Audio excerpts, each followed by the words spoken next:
Hey, J-Dot. You're the first one in, so everyone is me right now, J-Dot. Hi, Cece.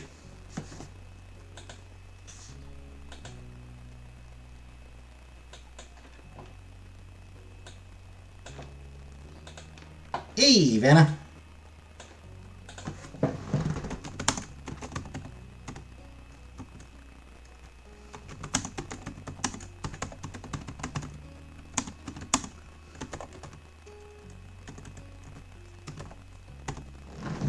Hey, Holly.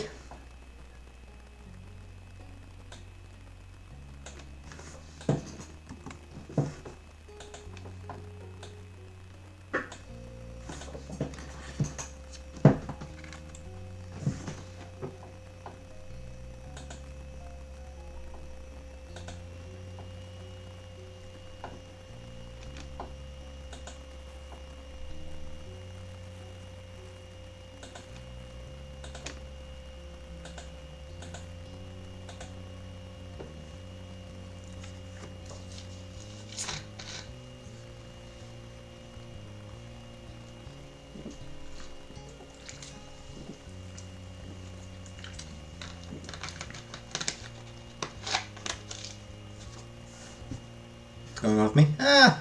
Not a whole lot, J-Dot. Hey, JJ. Looking. Our Life Beginnings and Always. It is a visual novel. Bit. Only thing new with me, I went to watch Across the Spider-Verse last night and loved it. Loved Across the Spider-Verse. So friggin' good. Would I ever die for scientific exploration? No. I would not. JJ! Welcome for... Thank you for 6 months, JJ. Thank you for 6 months. And hello. Hello, JJ.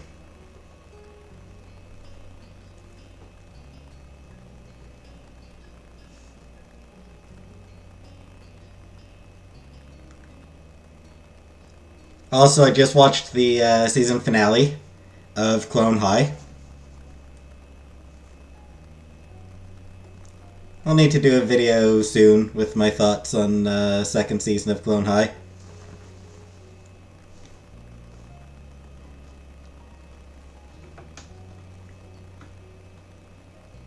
The Titan implosion.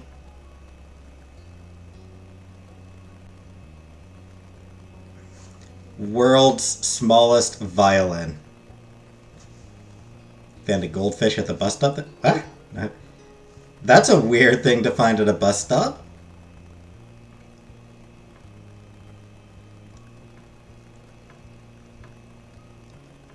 Remember to remember the memories. Yeah, so I finished, watched the second season of Clone High. Hey, Scapegoat.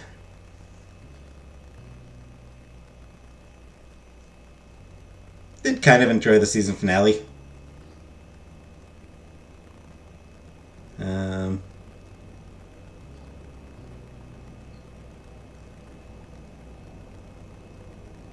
Season as a whole, I'm like really mixed on. You feel for the 19-year-old? Sure. I don't feel bad for the rich people. I don't feel bad for the millionaires and billionaires on board.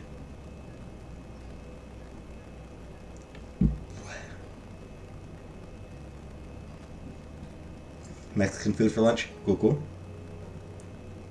Kid died in a way I could only dream. It's bragging rights. Hey, Color Purple. I mean, he doesn't really have anyone to brag to, Vanna, though. How's he gonna brag? He's dead. Hard to brag when you're dead.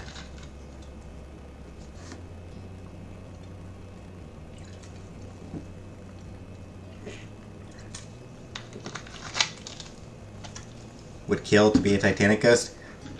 I think you're going the wrong direction for that, JJ.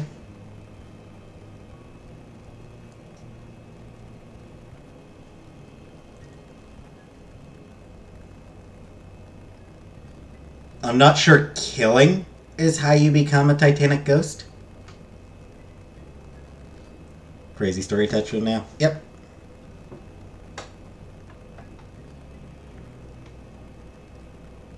I think you kind of got to go, the other direction. I would die to be a Titanic ghost. Exactly, JJ. Yeah. Yeah, the other direction. He's probably talked into this by the older men and his dad. Yeah.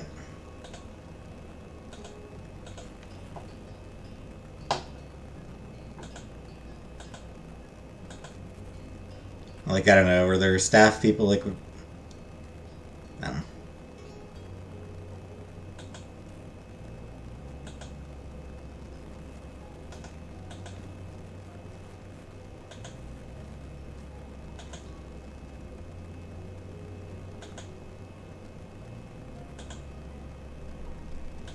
Regardless, I find it very difficult to work up any sympathy regarding the sub. What's my mom doing? I didn't talk to her today. I assume she's still doing fine.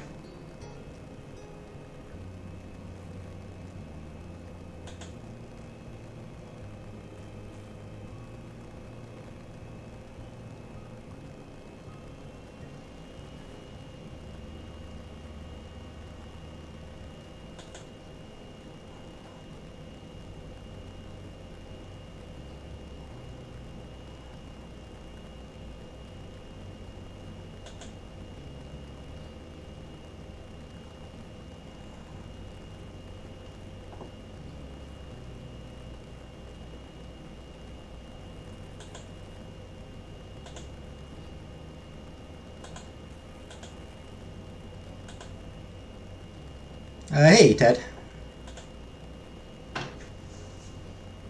CEO, I think wife is a descendant of 2 Titanic victims.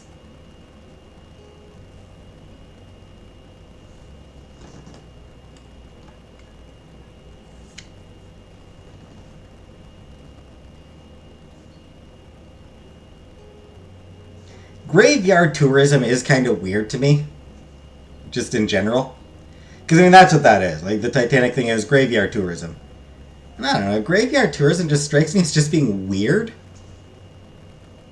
You know, it's the same as, like, when people, like, go to Paris and visit Jim Morrison's grave. You know? It's just weird to me.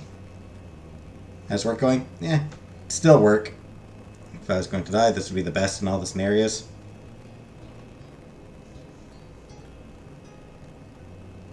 Stockton Rush sounds like a really low-budget porn title.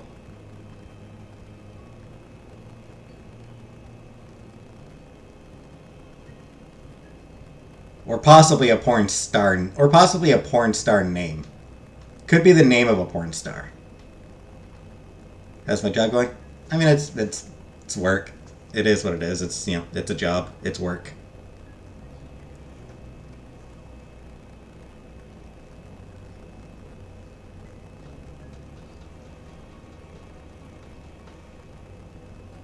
(9/11) Memorial or Holocaust museums.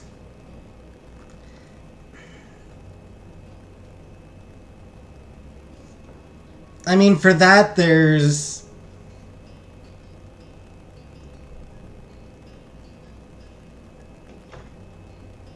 That's historical tourism.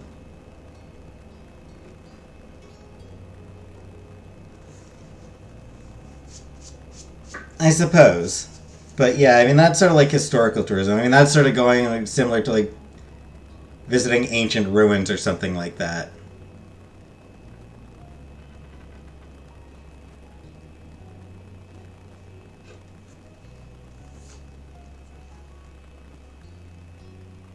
What I have for lunch?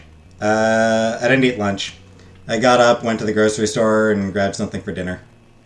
I had fried chicken and wedges for dinner from the Ready Hot counter at the grocery store. So yeah, I just ate just the Ready Hot stuff. Fried chicken.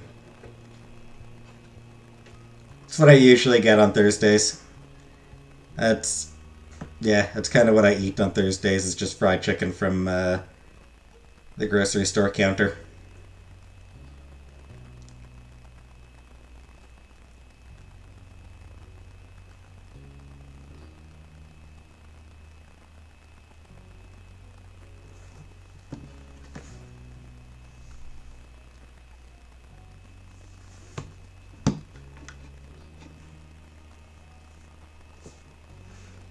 Sounds good. I mean, it's okay.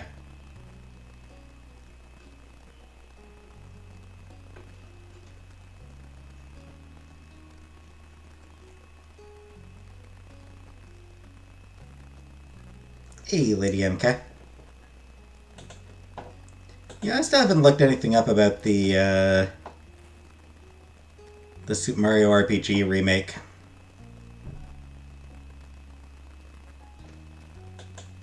I probably should at some point.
I should look up some details on that Super Mario RPG remake. Just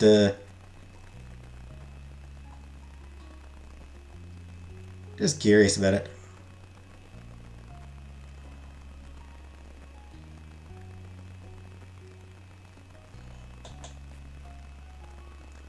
Too tired to make dinner? Aw. Yeah, that's rough.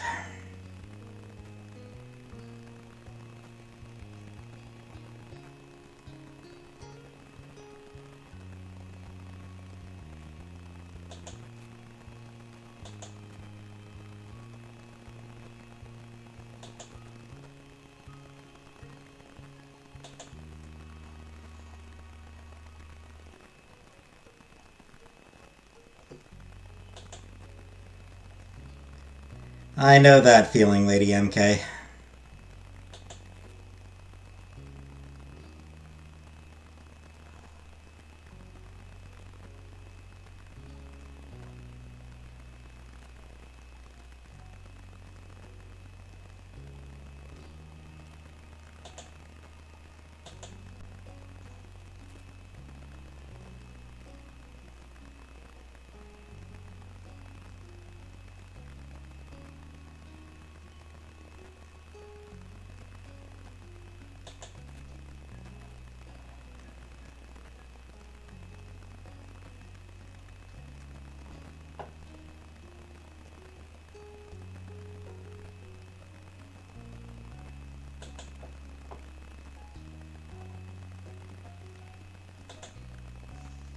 Can I always order pizza or Chinese? Yep. The problem is that gets too easy, Vanna. Like that's sort of the problem. It's really easy to just order takeout, which gets into a habit. So, and that's how you end up broke all the time. Alright, 15 minutes. Alright, may as well get started.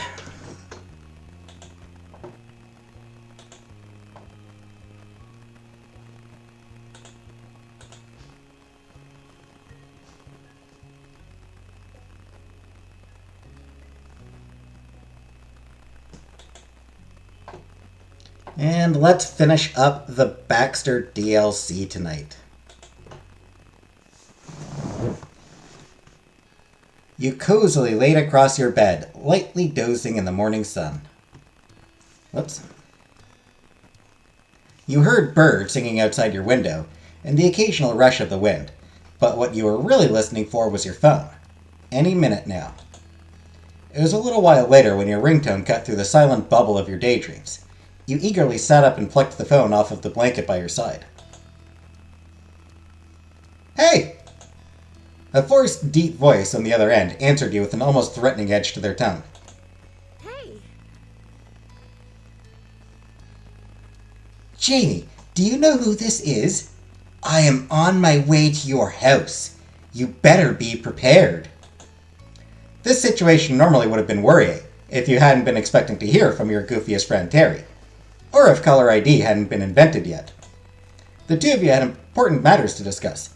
That's why she was coming over today.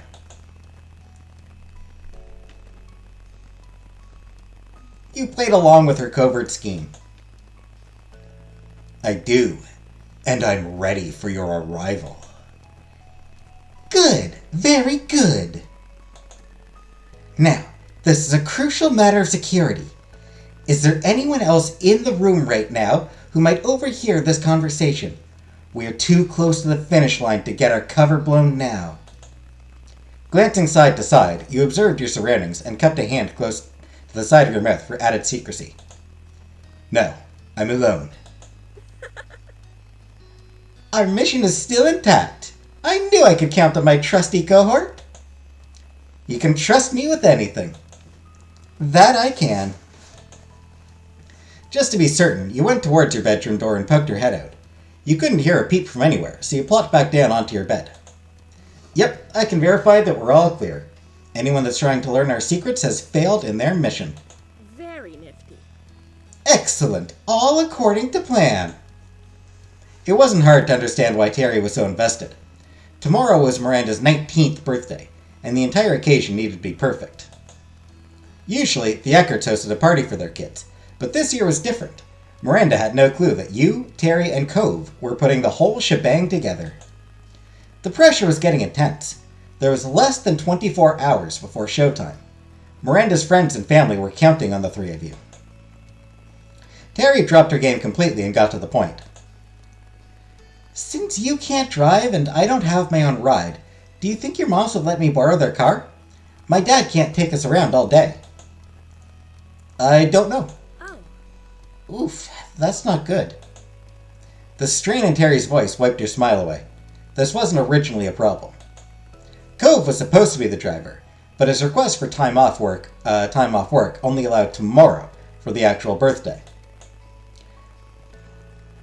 So you could rely on him to help decorate, but you and Terry were on your own today. We gotta figure out how to get to an actual party supply store. Yeah. It seems we've reached the first crisis point. That was fast.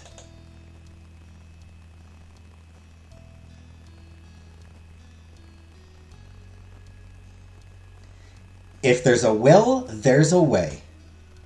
That's the spirit! There must be something we can do. There has to be. I want to find something new, something fresh and cool. But what? Terry, I'm not sure what you're even envisioning. What's fresh and cool? I know. Her party should have a theme. We can make all the food and decorations match. It'll look nice.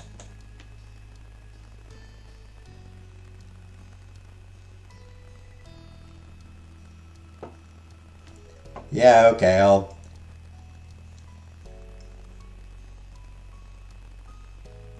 I'm sappy in love. Cove had a themed party once. No way. He did? Uh-huh. It was for his big 10th birthday. Mr. Holden went all out with an under-the-sea theme. Very fitting for little Cove. Aww. He pasted paper bubbles and seaweed all over the walls and decorated the tables with seashells. There was even a blue cake and blue jello. Mr. Holden did everything he could to make the room look like the bottom of the ocean. Why do I feel like there's a mighty big but incoming? Because there is. Oh no. Sitting on the edge of your bed, you let out a weary sigh. The memory of that party was still a pretty vivid one.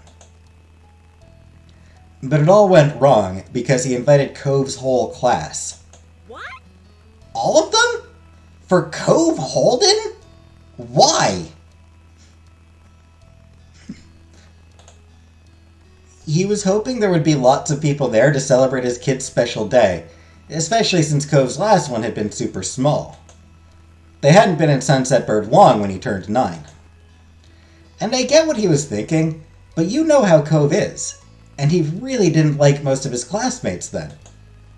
He was so embarrassed by the whole situation, and his dad never tried another themed party after that.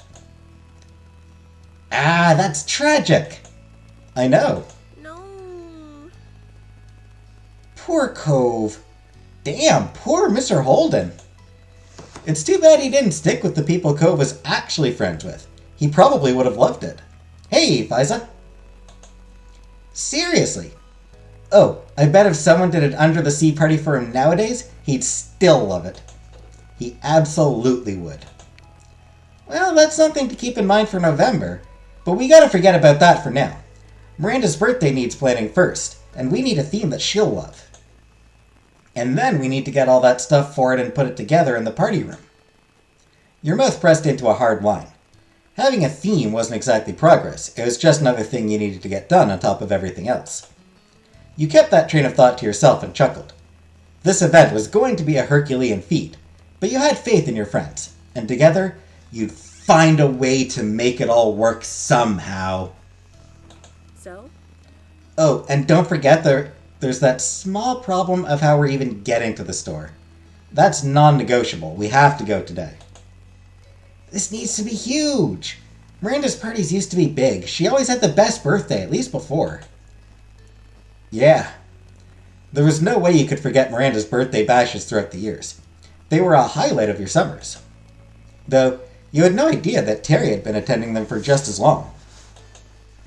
You never knew who she was until high school, and it was strange to think that you were so close to meeting so much earlier. And now you were all buddies. Unfortunately, the past couple of years things had been too difficult for an event on that scale. Everyone was older, and 10 times busier during the summer. Terry groaned, understandably getting worked up over that struggle. Hey, Fiza. Miranda doesn't even want presents. All she asked for was for her friends and family to get together. We already have the perfect party room booked. That was supposed to be the hardest part. Everyone from Miranda's parents to you and your friends pooled your money together to rent out an actual event space instead of having it at her house or a public park.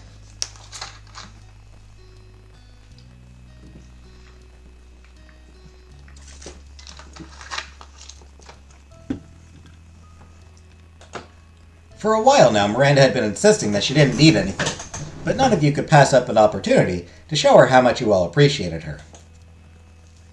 It isn't even because she used to have big parties, you know? Even if that never happened before, this has to be as good as it can be. Terry's mumbling grew increasingly more upset. She didn't hide any ounce of her worry. What if this is the last time we celebrated together? It was true. People were going to be leaving soon, and that included you. You knew Terry wasn't trying to be mean or point any fingers, but you still felt that weight poignantly. Who knew what any of your lives would look like a year from now? Terry sniffled, her voice cracking with emotion. You couldn't do anything other than helplessly wait at the other end of the call. We need this to be our final big hurrah, just in case it is.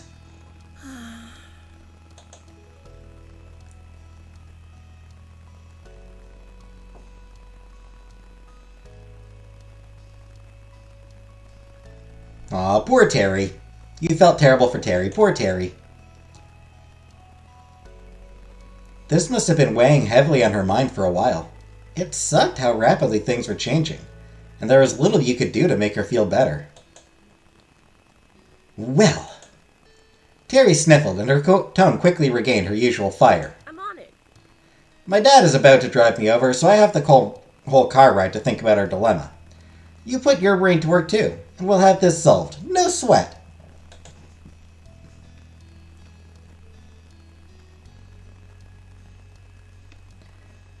Actually, I already have a solution for that, and his name is Baxter. Oh, really? Please tell me more. He rented a car for the summer. Woo! You're a genius, Jamie! Thank you very much. But do you think he would actually give us a lift? Mm-hmm. Mm-hmm. Even though you couldn't see Terry, you could easily imagine the way she was nodding over this new possibility. See you later. That is the way. Alright, I gotta go. See you soon. The fate of Randy's birthday is up to you, me, and now, our remaining hope, the Bee-Man. Hey, Jerry's keeper. Bye. You hung up the phone and left it face down on the blanket. You flopped across the bed as your thoughts wandered. You kicked your feet, eager with growing excitement. Miranda was going to have a birthday that she'd never forget in a million years. While you waited, you opened a half-dozen tabs online on your phone and scrolled through various images of party decorations. You kept perusing until a text notification popped up. I'm here. The doorbell rang as your feet hit the floor. You hurried downstairs and opened the front door. Hi. Hey, buddy. The party committee meeting is officially in session. Sliding it aside, you gestured for Terry to come on in. She strolled inside and went towards the living room. Then Terry pivoted on her heel and folded her arms, all business. So, I haven't messaged Baxter about all this. We should ask him in person instead of a wall of text. It'd be super rude to hit up someone you barely know to do you a big favor, you know? It's gotta be face to face that we beg for help. Fingers crossed he's home.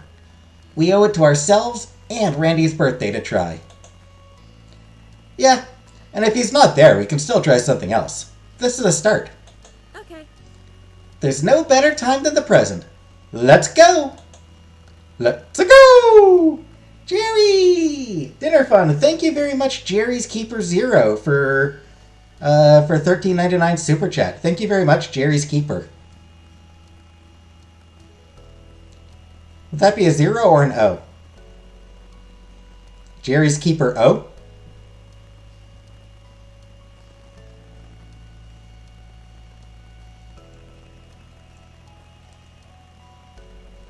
Actually, I already had my dinner for tonight, but I'll keep that in mind for next week, I guess. Won't need it until won't need dinner fund for until Wednesday or Thursday. Terry nodded towards the door she just came in through, and you both promptly left the house. Together you made a beeline for Baxter's condo and rang the doorbell. Terry gave the front door a knock for good measure. She wasn't taking a single risk that you might miss him by accident. As she declared, Terry crossed her fingers on both hands. Jackie O. Okay. Hey, take another. The door opened a crack. Baxter curiously peeked out and then swung it open the rest of the way. He smirked.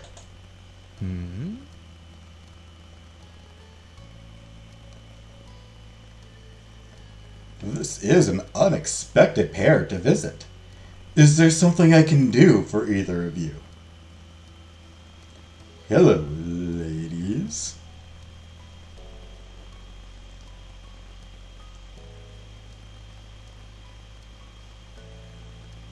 Time for a threesome. Yeah. You're here! Terry loosened her bent fingers and threw her hands victoriously into the air. Amused, Baxter rubbed the back of his neck.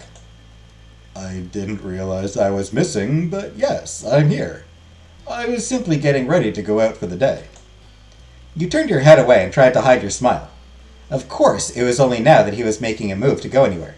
It had to be at least noon before he'd do anything out of the house. Though, even if I wasn't home, you're welcome to call me. It's not my intent to be difficult to reach. Thanks, but we wouldn't want to interrupt you if you were busy. Perish the thought. It wouldn't be an interruption. It'd be an improvement. Hey, honey bunny. It's true. This face can never interrupt.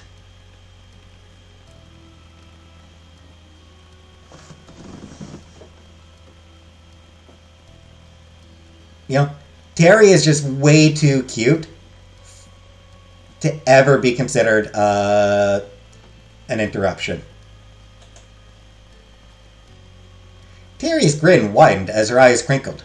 You knew her well enough to tell that she was psyching herself up. Her hand settled on her hips. Hey, fart.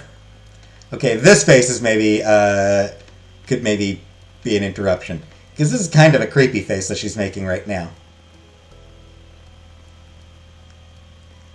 She looks sinister here. Can you give us a ride someplace? It's doable. Yes, easily. He answered without missing a beat. Terry whooped, and Baxter brightened, pleased by her enthusiasm. May I ask where we are going? Baxter, my good friend, we are going to the craft and party supplies store. Baxter's lucky day? It is. A party store? What's the occasion? The way he perked up with genuine wonder, you could have sworn that his dark eyes were sparkling. Terry pressed a finger to her lips and winked. Can I see? Oh. Whoops.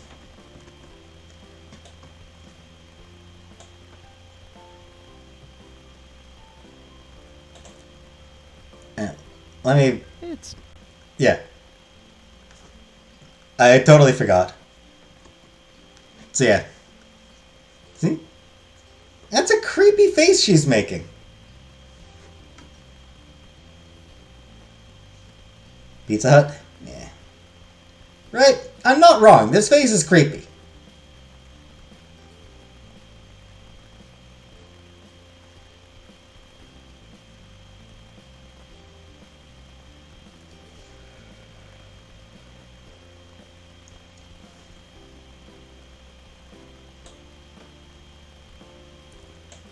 I don't think I'd be blocking too much text if I'm down here. Might put myself down here for now. Won't be blocking too much image, and I shouldn't be blocking too much text if I'm down here. It's doable.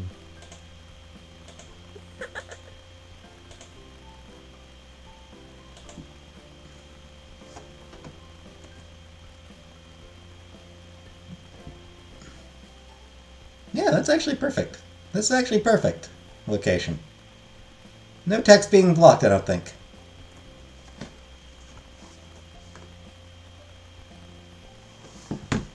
Excellent. Shh! You can't tell anyone, but we're going to give Miranda the best birthday of her young life. Miranda? That name does sound vaguely familiar. Ah, yes. That's the friend I have yet to meet, correct? You mentioned her the first day I arrived, I believe. Good memory. Bullseye. Moving myself, I'm shifting your reality. Fair enough. Well, congratulations to her on her birthday, and for having such doting friends. Yeah. Yes, on behalf of Randy, I thank you. And on behalf of me, I thank you again for providing the transportation. We would have been stranded without you.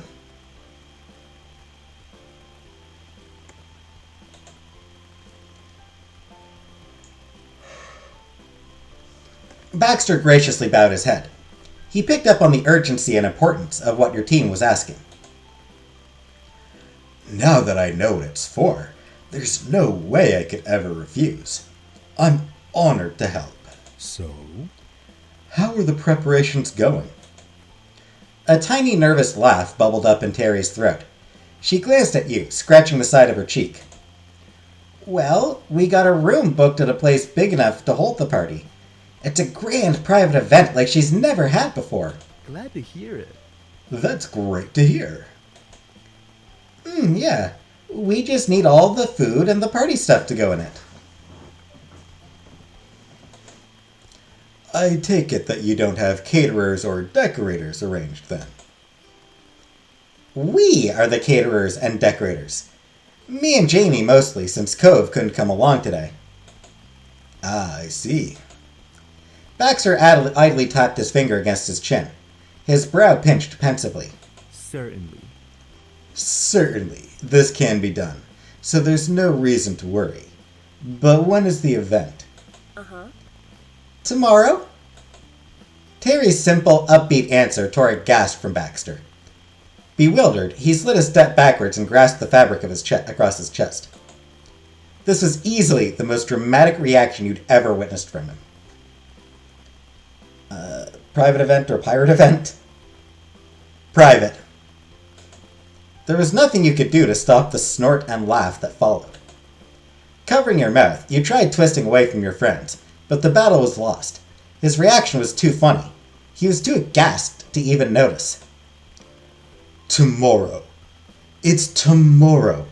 And you only have a venue and 2 people? Nothing else. And it's going to be a grand affair? I mean, when you put it like that, it sounds bad.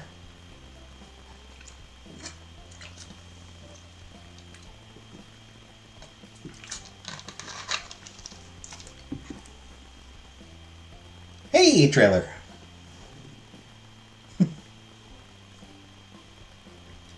I'm gonna have to mark you down as tardy, trailer. Sorry. Baxter's mouth snapped shut following that outburst. Neither you nor Terry uttered a single word in response. The two of you shared a quick glance. Baxter took a deep, steadying breath through his nose. He slowly smoothed out the wrinkles in his shirt and exhaled. Once he was composed, Baxter regained his usual confident air. He attempted to lightly chuckle, but you still caught the strain in his tone. You may have more problems than the lack of a vehicle, I'm afraid. Terry fidgeted her fingers out of embarrassment, but she stood strong and explained her thought process. I couldn't get the goods earlier, or Randy would have figured out what I was doing instantly. I couldn't risk it. Sorry. Detention? Yeah, you're gonna get detention, trailer. Keep this up, trailer, and yeah, keep it up, and I'm gonna have to assign you detention. That's a bad one.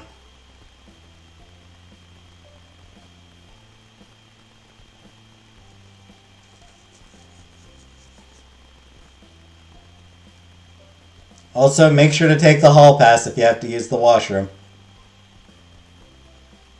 God, that is the most condescending thing, I think. Like, am I wrong? Hey, Comic Brook. Like, am I wrong that it's just, like, hall passes to use the washroom are just, like, a really condescending thing to do for high schoolers? I mean, it's bad enough in grade school, frankly. Like, bad enough in elementary school. Is detention with me? No, of course not. I'm far too busy.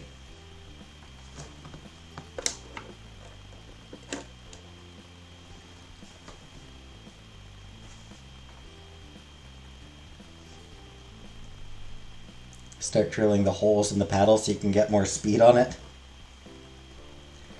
Like, I don't think my elementary school, when I was in elementary school, I don't think we had a hall pass if we needed to use the washroom.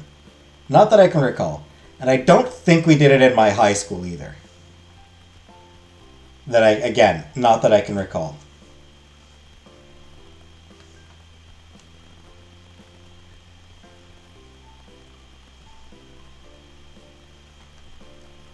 But, like, the concept of it, like, even in elementary school, it feels condescending. Get suspended so I can stay home all day and watch you.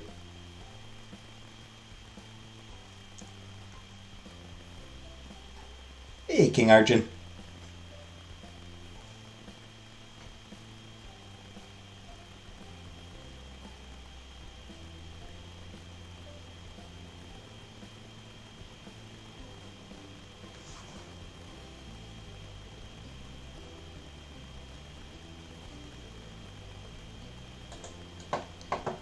And even if I managed the impossible, she's always at my house.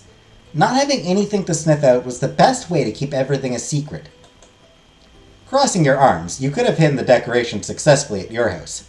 Your teeth pinched the inside of your cheek just to keep that opinion inside. As long as we stay focused, it can happen. We've just got to buy the decorations today and make the snacks, and then the desserts. Then we set it all up tomorrow before things kick off at noon. No problem.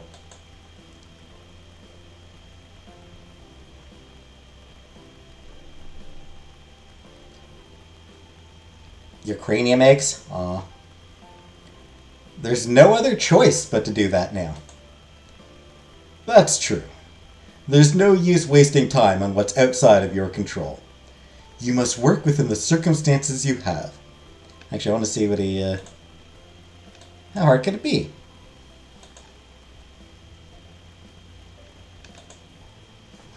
You must work within the circumstances you have. In that case... Well, since I've attended a number of functions, I'd be delighted to offer advice and assistance, today and tomorrow.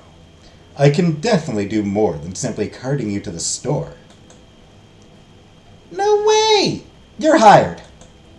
Terry cheered this upswing of good luck. Baxter's eyebrow arched quizzically, and then you could see his growing amusement stirring. Hired? Are you offering to pay me? Nah, but you can join our secret party planning team. That's priceless. Very well. I'll take it.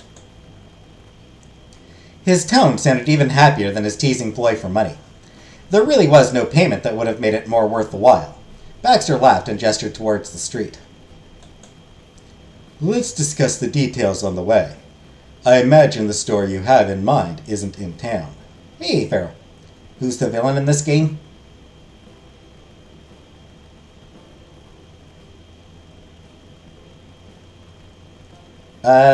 Depends on whether the player wants to be the villain.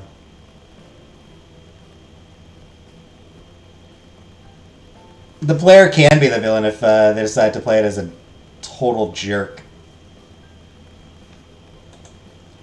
Terry hopped towards the street and partially twisted her heel. She tilted her head and smirked.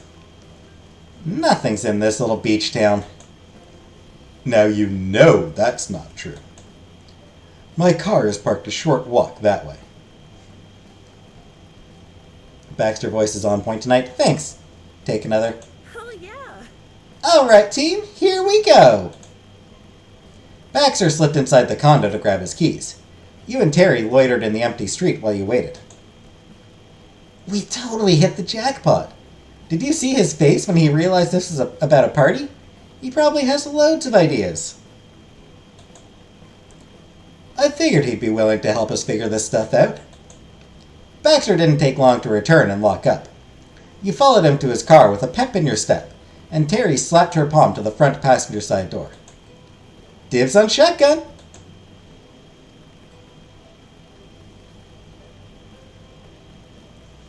You were fine either way. Works for me. Love that you stand up for injustice.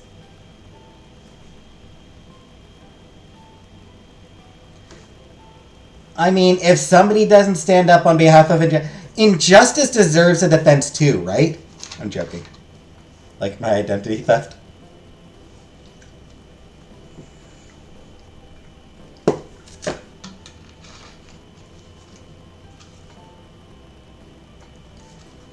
Standing up for injustice just makes it sound like I'm, like, defending it.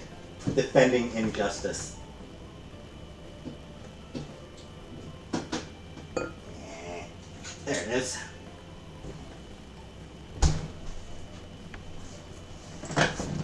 Just needed to get another Sprite out of my fridge.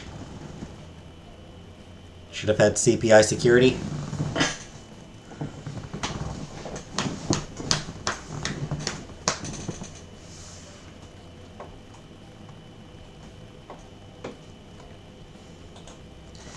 Yes! Thanks. Stood up for you? And are you injustice?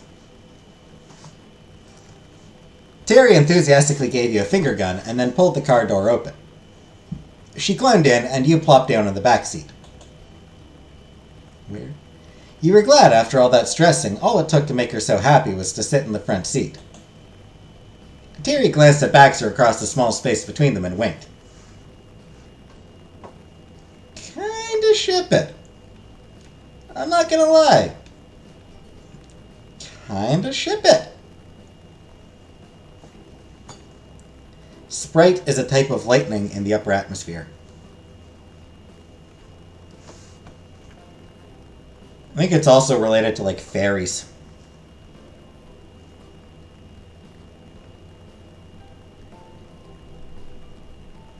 Uh-huh. It'll be like you're chauffeuring, Jamie, because they're a VIP. Yeah. Ah, yes. And where can we drive you today, Ms. Last? Ms. Last. Mix? I don't know how to pronounce that.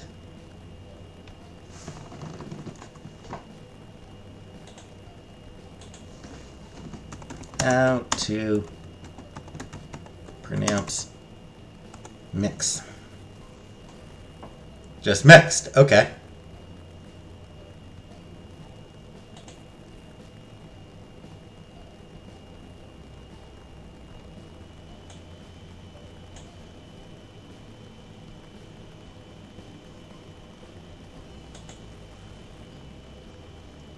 Makes sense. McDonald's Sprite is like TV static. Kinda. Is that Alexis? Could not tell you what kind of car this is, take another. I don't know anything about cars. Where can we drive you today, Mix Last? Baxter buckled his seatbelt, then immediately began searching for nearby craft and party supply stores via GPS. Did you have a particular store in mind? Oh, that one! She pointed at the lower half of the screen, and Baxter wordlessly set her pick as the destination. With that settled, the rest of you got comfortable and buckled in for the ride. Despite being the new guy in the area, Baxter confidently drove as if he'd been traveling these roads his whole life. He followed the directions laid out for him, but he also kept a part of himself focused on the task at hand. Baxter kept the conversation focused on how he could better help you and Terry with the party. He didn't hesitate to be a key member of this operation.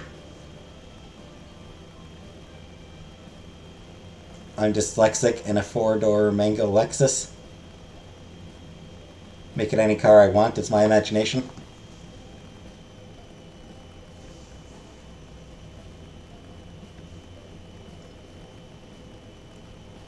Can it be a dinosaur car? I'm joking. I don't know. I don't know anything about cars. I don't know cars.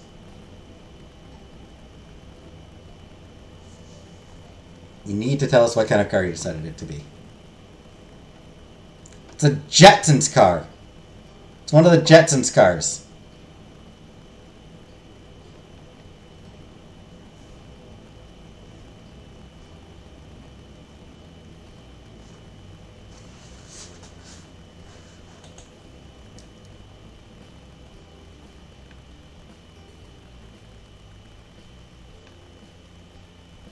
Thank you for doing this, Baxter. Seriously, it's so nice.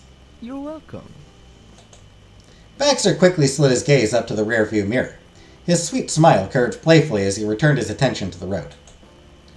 Though, there's no real need to thank me. I'd feel horrible if I ignored your plight, especially when I'm in an easy position to help. It's a Reptar car from Rugrats. You've got a real heart of gold in there.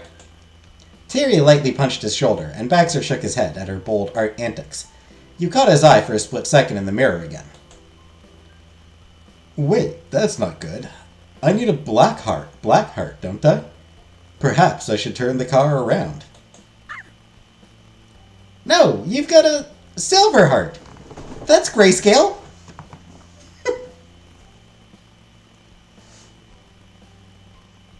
Nice save, Terry. Very clever. Baxter snorted and tightened his grip on the wheel. Perfect. So, do we have an idea of what we're looking for? It's gonna have a theme. The party can't just be a generic birthday bash. We're going for something here. Excellent. Having a specific design core makes it all the easier. Baxter answered with a pleased tone and peeked at the GPS. He turned the car at the intersection. And the theme is... Nah. We don't know. Ah. Somehow his smile remained perfectly in place. You imagine that he fully expected the lack of preparation at this point. I mean, yep. Well, There are many concepts one can go with. For example, it's summertime and a classic style would be nautical. Or perhaps desert chic for California, if we wanted to take our location into account. Or what about this? While summer is scorching on the outside, the guests are treated to a winter wonderland inside. That kind of unexpected, intentionally out of season aesthetic can be quite fun. Exhaling deeply, Terry leaned the side of her head against the glass and stared out the window, mulling over Baxter's suggestions. She sank her front teeth into her bottom lip. If none of those suffice, we can continue brainstorming. I don't know if any of those are right for Miranda. She doesn't care about what's trendy or seasonal or what might impress her guests. understandable. That's a good point. This isn't some party, it's Miranda's party. Unfortunately, I haven't met the woman this whole affair is for, so there isn't much I can suggest with her tastes and interests factored in. I apologize. That put him at quite a disadvantage, despite his sincere intent to help. Frowning, you felt somewhat similar. Nobody knew Miranda better than Terry, and that meant she should have the final say on these big decisions. Would you rather I stop proposing ideas? I'm sure whatever you think she'll enjoy most will be wonderful. No! I need so much help. I don't even know what party themes are. How am I going to pick one? Okay, then should I keep throwing out ideas until something sounds good to your ears? Yeah. Yes, please! There's gotta be a theme that's perfect for her. I'll know it when I hear it. Very well. You could practically hear the gears moving in Baxter's brain. His expression scrunched up, and it was clear that he was silently compiling a list. Oh, wait. What can you tell me about the venue? The colors, the size, the style. We can use that as a base to work off of. It would be pointless to fall in love with a concept, and then realize it would clash with the room. Sure. Smart. I found the perfect place. It's pretty big. Imagine a space that's larger than the average living room. It's like 3 living rooms. She's got lots of family and plenty of friends coming, so we need it. There's also a lit-up dance floor in the center, too. Oh? A dance floor? Ooh, Baxter looking to cut a rug. Oh, that's right. He was in dance. He was in dance competitions.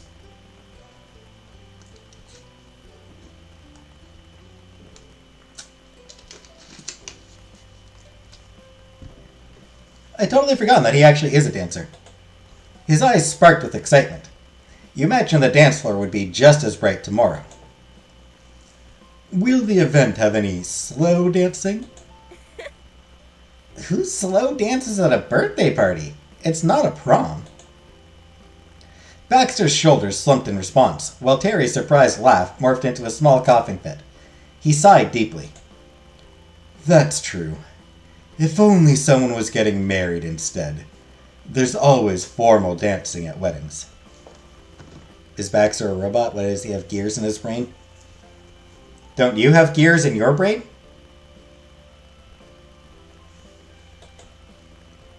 It's a shame that as an adult, the only appropriate occasion to dance with a partner, besides at practice and competitions, is such an uncommon event.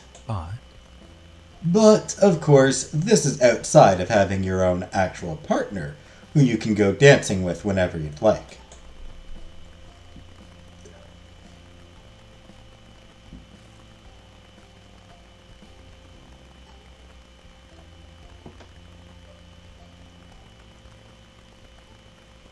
I promise to dance with you somehow.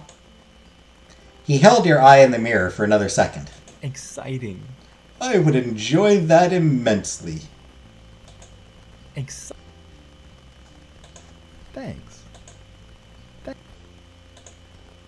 Exciting. A little bit flirty of me, but friend flirt. But Baxter shook his head, ridding himself of his indulgent thoughts. His attention flickered to the map. Regardless, it wouldn't matter either way in this case. I apologize for getting us off track. How else would you describe the venue? Very nifty. It's shiny and pretty, and pink. That does give a strong picture of what the presentation could be. It's limiting, but in a helpful way. I don't have a brain. I'm the Scarecrow from Wizard of Oz. Ah, fair enough. You got a head full of straw. How so? I see. The most obvious direction would be to make the entire theme simply pink. Terry snorted and tried to suppress her giggles, but she was instantly unsuccessful. Randy does like that color, but she doesn't feel the same way about it as you do with black and white. Now it was Baxter's turn to chuckle. That's fair. So, moving on, we have pretty and sparkly. What else? Is Miranda a fan of glitz and glamour? Nope. No. Well, basically no. Terry's brow furrowed, and she slowly deflated in her seat. Munchkin? Randy wouldn't like trying to be glamorous. That's not how she is, and she wouldn't know how to act if that's what the theme was. Is that so? Then, what about a faux high life theme? And what would that be? You sat forward, wondering what either of those two words were supposed to mean in terms of decorating a party. Let me think of the best way to articulate the premise. Imagine plastic champagne glasses filled with sparkling cider, and dainty desserts coated in shimmering dust so they shine. A chocolate fountain with fresh strawberries to dip, and colored lights. Perhaps even feather boas for the guests to wear. Randy could never be glamour. The idea is that nothing is truly extravagant. It's tongue-in-cheek, but with all the celebratory fun of acting like a star on your special day. Not being that kind of person would be part of the point. Cute and silly, basically. Terry sprung up in her seat, vibrating with excitement. She turned to you, but she was still rendered speechless from Baxter's proposition. What do you think? Did I strike a chord? Ah! That would be so fun! Randy loves to let loose and not be so serious, but she's definitely a star. It sounds as though we have a theme, then. Finally. Yeah, it's all gonna come together now. That's wonderful. And we accomplished it without having to leave the car.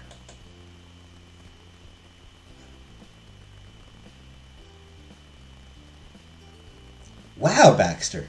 You really know your stuff. Seriously, you're awesome! It's honestly nothing special. I'm simply sharing some thoughts based on my experiences. It's nothing to you, but it is to us. Don't try to steal Ginger's identity.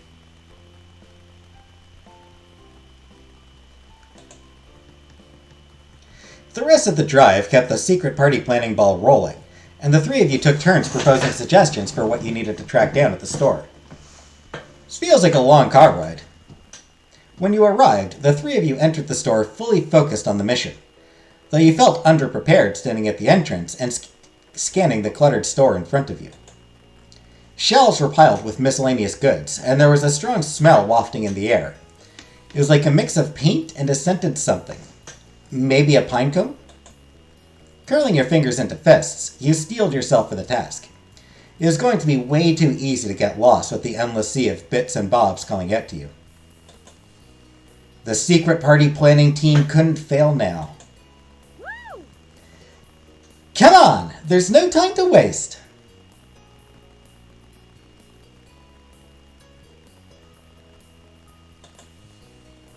Terry took the lead, claiming a shopping cart and picking a direction. She pushed on ahead while you followed at Baxter's pace.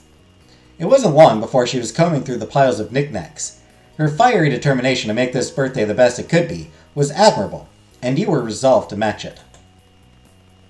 Your group traveled down several aisles, picking up a variety of supplies that had been decided on during the drive. The right-shaped cups, plastic forks and spoons that resembled proper silverware, and the rest of the basics. You picked out some shiny tablecloths to replace the old checkered ones, and Terry found a few platters to serve the desserts on. Next on the agenda was to locate what you'd need to prepare the desserts, but before any of you could do that, Terry stopped in her tracks and pointed. "Oh, look!" Craning your head, you scanned the area until you landed on what she was seeing. There in the distance were dozens of feather boas hanging over a row of long hooks. They were fluffy and came in several bright, saturated colors. Grinning wide, Terry raced to the display and flung a ton of them into the cart. It was anyone's guess how many would be needed for tomorrow, and since they were only a couple dollars each, Terry was sticking with the old tried-and-true method of better safe than sorry. Eventually, her looting uncovered a single, pure white boa. You instantly knew you needed that boa. It was perfect for Baxter. You grabbed it, mindful not to crush the delicate feathers. They were soft against your skin while you examined them for any hidden splotches of color. Luckily, the feathers were immaculate, so you added the boa to the growing pile in the cart. It soon became lost in the sea of rainbow. Once Terry was satisfied, she stared at the cart. Everything that you'd selected before was buried under a pile of boas, and there was a lot more shopping to do. Maybe we should get a second cart. I can do that. I couldn't agree more.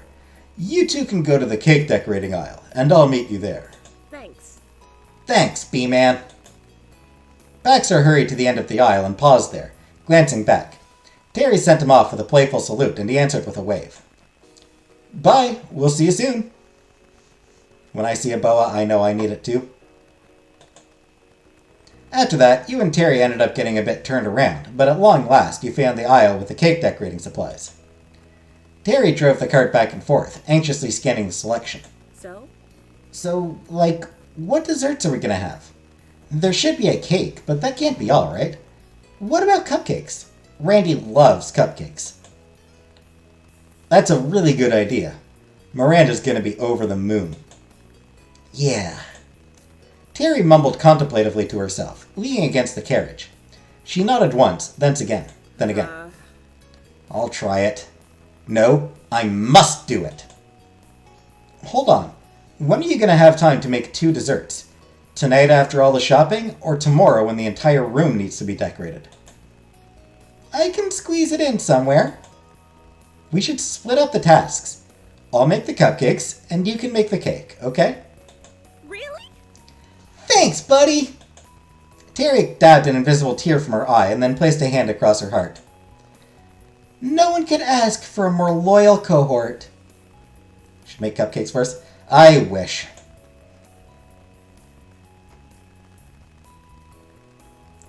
I can't let you get all the glory. Terry crossed her arms and pretended to be annoyed. Her gaze narrowed suspiciously. Ooh. Ah, so that's it. You're trying to steal my crown as #1 Miranda enthusiast. Maybe? Alright, so I've been thinking about making a confetti cake with vanilla frosting. Shit, yes. That sounds delicious, Terry. Could you make chocolate cupcakes with cheesecake frosting? And make them all look pretty, too. Easy bake oven, and we can do an in-room baking stream. That's honestly kind of a tempting idea, I won't lie. That does sound like kind of a cute idea.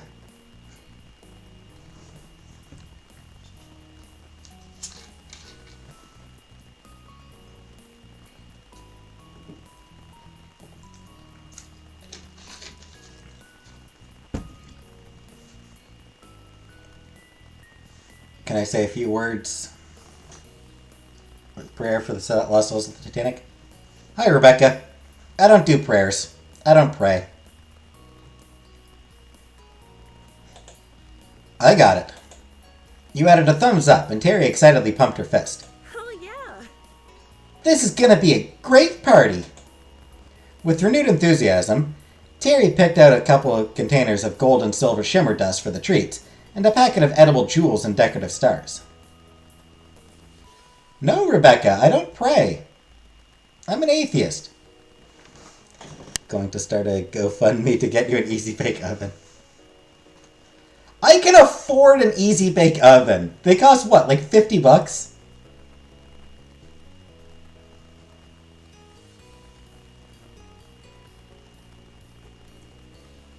Less? More? How much does an Easy Bake Oven cost? Have I ever been to a party? Very few. And not in a long time. I mean, like, I'm just assuming like $50 for an Easy Bake Oven. Because that just sounds right. I don't know, maybe it's just me. That just sounds right.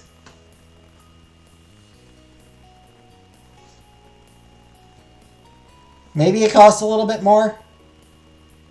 I don't know, maybe like $80. God damn it, now I gotta look it up.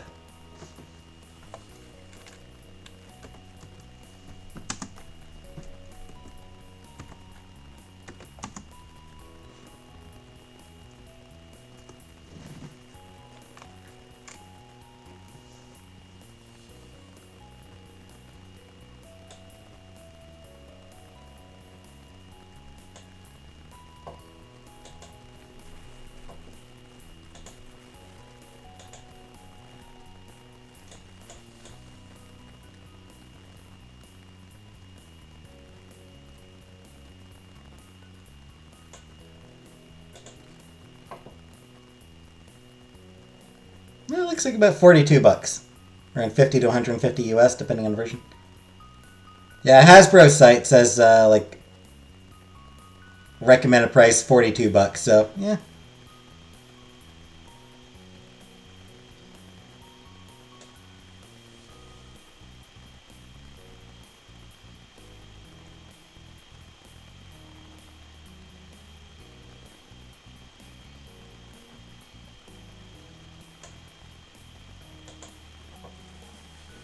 Don't think it's worth the scars.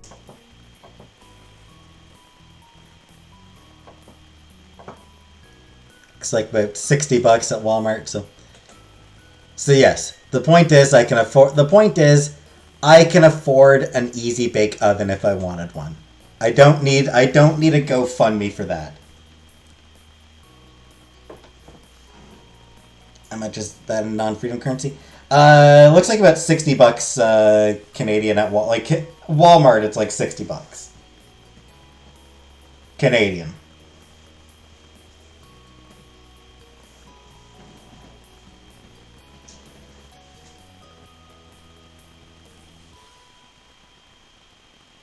The scars remind us that the past is real. It's like the cornballer from Arrested Development.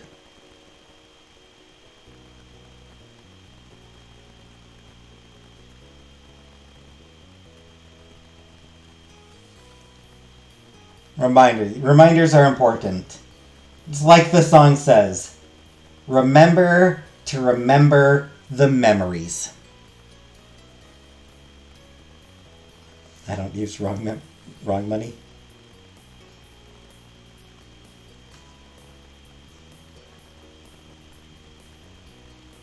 Clone High does have good songs. Funny songs, at least.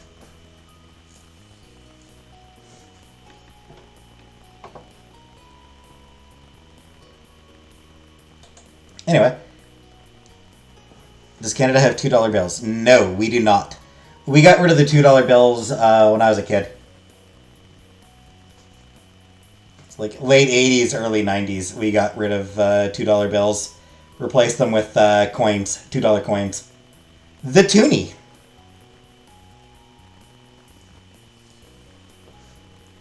Canada has $2 coins, which we call toonies. Because our $1 coins have a picture of Canada Loon on it. So they just got nicknamed Loonies. So $2 coin, toonie. Ever accidentally get US money back in change? Not often. Sometimes I'll end up with Canadian quarter. I mean, it happens, you know. Or, I mean, it used to happen when I, like, used cash. I don't use cash. But, I mean, you know, it happens sometimes, you know. You get some US change mixed in.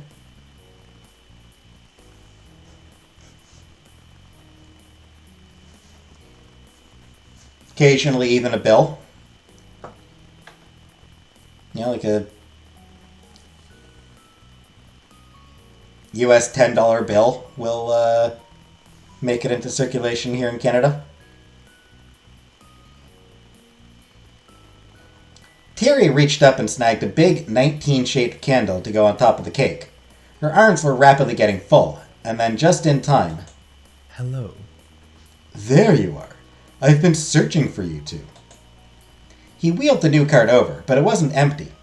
Sitting comfortably inside was a boxed chocolate fountain, a pack of wooden skewers, and a big bag of melting chocolate wafers to be used with it. So embarrassing saying loonies and toonies out loud. No, it's not. It's what we say in Canada.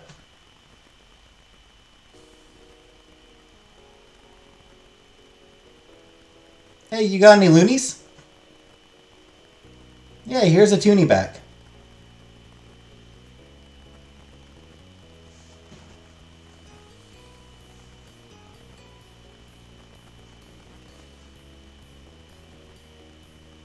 Canadians are a whimsical people.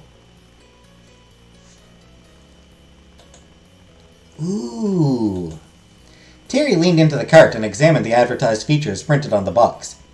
Some of the packets she was holding onto fell from her grasp and tumbled in with a clang. This is a good brand. It's not too loud. The music should cover the noise it does make, though.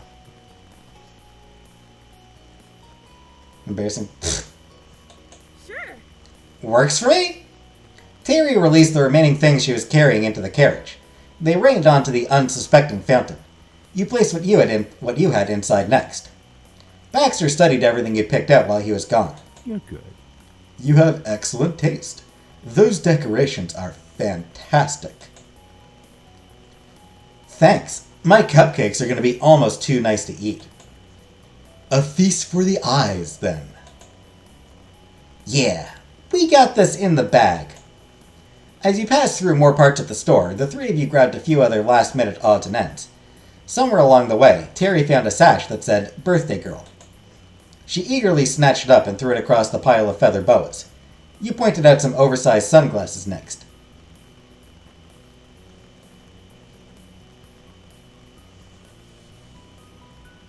Yeah, JJ, do you know Celine Dion? I don't, because I don't know people. Like, I don't know if you're an extrovert, JJ. Are you the kind of person who knows people? Because I don't. I don't know anyone. Oh, good catch. Very nifty. Those totally fit the vibe. Nodding, you tossed a handful into the cart. From there, your team circled the premises for a little while, before deciding to check out and get your haul home. The register area, you discovered, wasn't built anything like one at the supermarket. There wasn't a long conveyor belt to put stuff on, only a short counter space. I Uh-oh. apologize. Sorry, this will be one moment. You flashed the cashier an apologetic smile, and you got to work piling up the dozens of party supplies from 2 full carts. Related to Michael Bublé? I'm sorry. Not one piece was particularly pricey, but with the amount of stuff you gathered, the total was skyrocketing. I don't know shit about fuck. There. From the bubbly water commercial. Even with the contributions from friends and family as a combination gift, it was going to be a close call. Terry's lip twitched as she tried not to frown. The displayed price grew higher, and there was still a mountain of things on the counter. Baxter stared at Terry, and his brow furrowed. He then reached over and plucked away the chocolate fountain box, the skewers, and the packet of chocolate. No. No, I want that. It's through adoption, fortunately for me. Don't worry about it. I'm going to buy this part myself. But it's not a necessary supply that you were anticipating you'd buy, and it was my bright idea on top of everything. I'll cover it. My treat. Or rather, my gift for Miranda's birthday. I can't say no to that. Thank you so much. Bubbly tastes like TV static or stones from a river.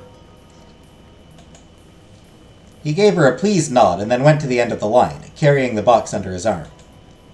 Baxter managed to get through the line, stop at a different register, and complete his purchase, well before you and Terry were through. Seltzer water always tastes like shit. He waited awkwardly off to the side of the check-in area with his bag. After the poor cashier dug themselves out of a pile of sparkly and feathered goods, you caught up to him with 2 carts neatly packed with bags. As you were leaving, a voiceover announced that the store would be open for only another 30 minutes. Terry glanced at the overhead speaker in shock. Oh. Whoa! I know we were here a while, but not that long. Knew we were here a while. It's settled. I'd say this was a successful trip. Doll? Because it's just wasn't feasible for me. You know, I absolutely, I would have kept them, it wasn't really an option.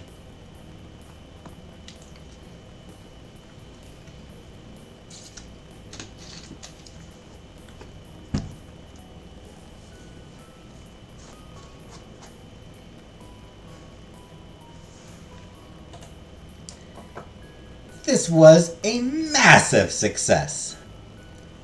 Yeah, it was worth it. Your party planning committee exited the store and made your way through the parking lot. Together, you had to fill the trunk and a part of the back seat. We'll take the carts back.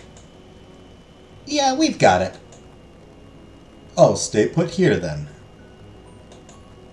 Baxter leaned against the car as he rolled away. The sky was dark, and the night air felt invigorating after being in the stuffy, overly scented store.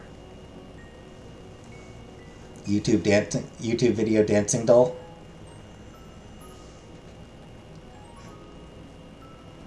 Oh, can I be... There was an added pep in your step now that you weren't weighed down by party supplies. Terry shot you a mischievous grin, and then raced past you across the pavement.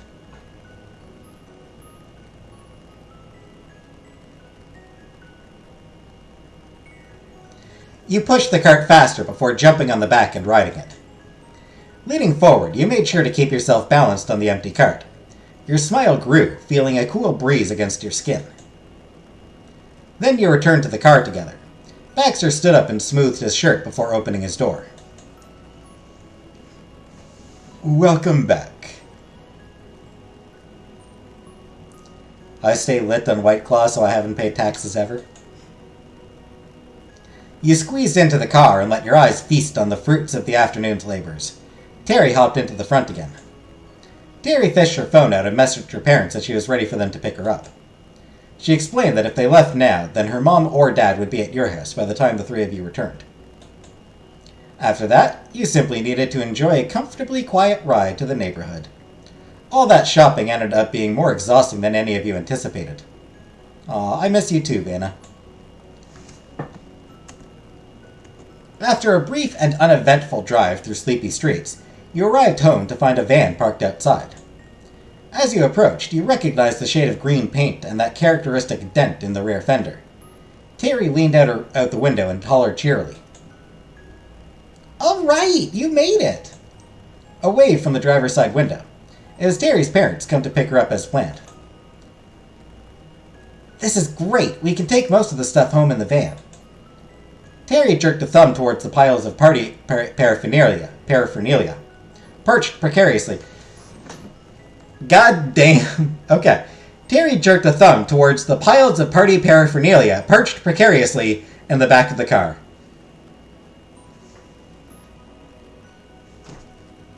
Piles of party paraphernalia perched precariously in the back of the car.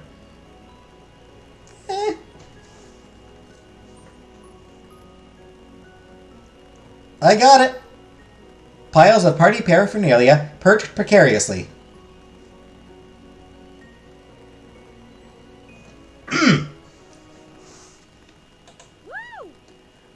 figure it can stay in there. It can stay there until tomorrow. My old folks said we could borrow the van to take everything to the party venue anyway. It's like we planned it or something. Baxter silently nodded, pulling up alongside Terry's parents. Is that fine?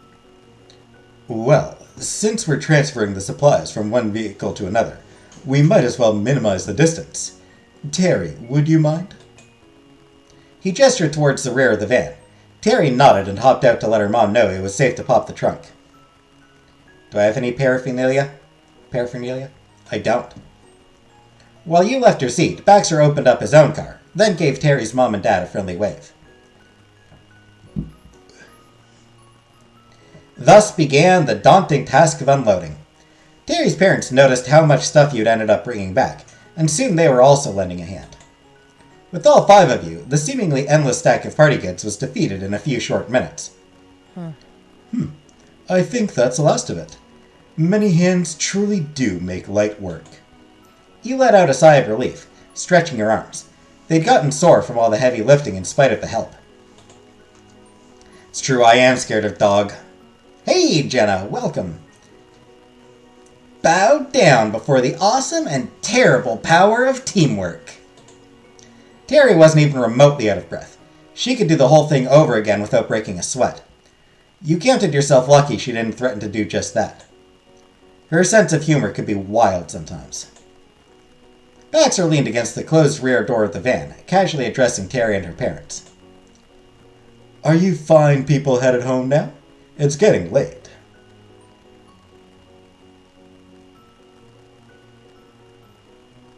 Going to 7-Eleven and walk out without paying? What are they going to do? Call the cops? It's not like I'm breaking the law when I'm drinking Claw.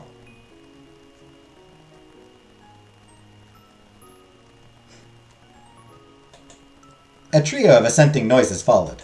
Yeah. Yep, we've got everything for tomorrow. Oh, hold on a sec. She marched over to where you stood and planted her feet on the sidewalk with intent.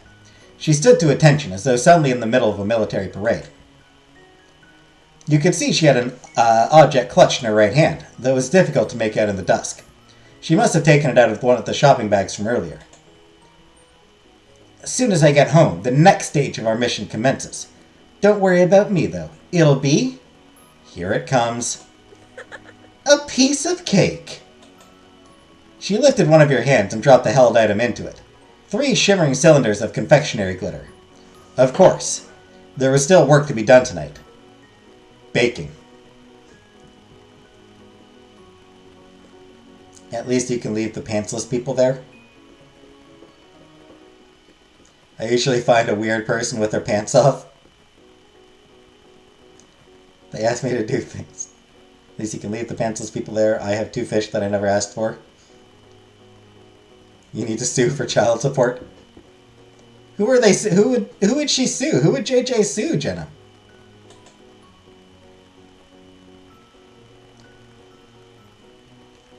You were starting to feel worn down. You slowly took the little plastic tubes of glitter and gave Terry a firm nod.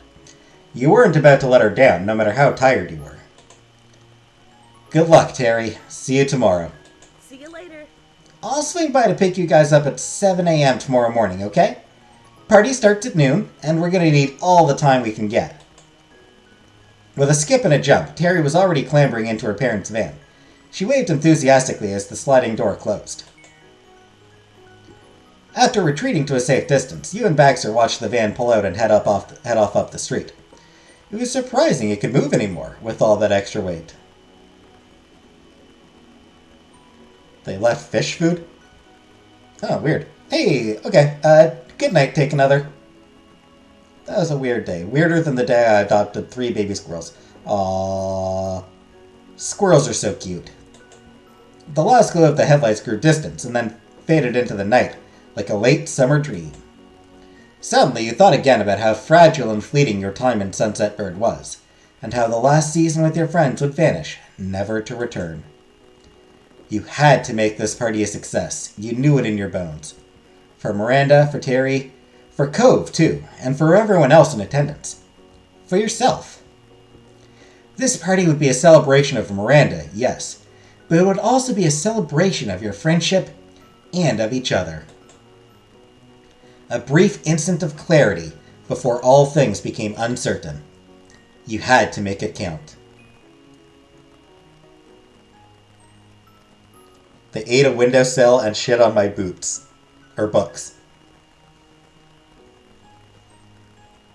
Well, that's less fun. All was quiet for a pause. Then Baxter spoke.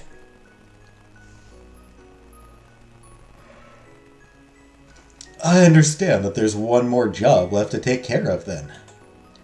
He nodded down at the clear containers you were still clutching in your hand. Yeah, I still have stuff to do. It's going to be a long night. To be honest. Well, I cannot say I'm surprised you aren't finished. It's a tall order, arranging an event at short notice. Not that I'm criticizing your attempt in the slightest. It's honestly admirable to see the commitment. But I'm getting off topic. What's next on the agenda? You explained to Baxter the situation with the party food. You'd volunteered to make the chocolate cupcakes with cheesecake frosting, while Terry would do the real birthday cake. It is a relatively simple order, at least. No last-minute meringues for Miranda. She'd survive the disappointment. The edible faux metallic glitter that Terry handed you was to be the final layer of decoration, a touch of pizzazz that would transform the basic cupcakes into something more to theme. Baxter touched a hand to his mouth and nodded in agreement as you explained. Of course, a pleasing appearance is hardly the most critical factor. A poorly baked dessert would still taste bad, no matter how it looked. But flair can help elevate a thing beyond itself. I suppose you could say it's the icing on the cake? Boo! Baxter coughed quietly into his fist, as though to muffle a laugh. Terry had been rubbing off on him, clearly. Put weed in them? It's how you make a good party great.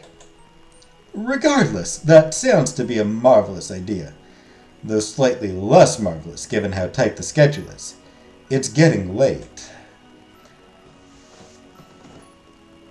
There is no denying that.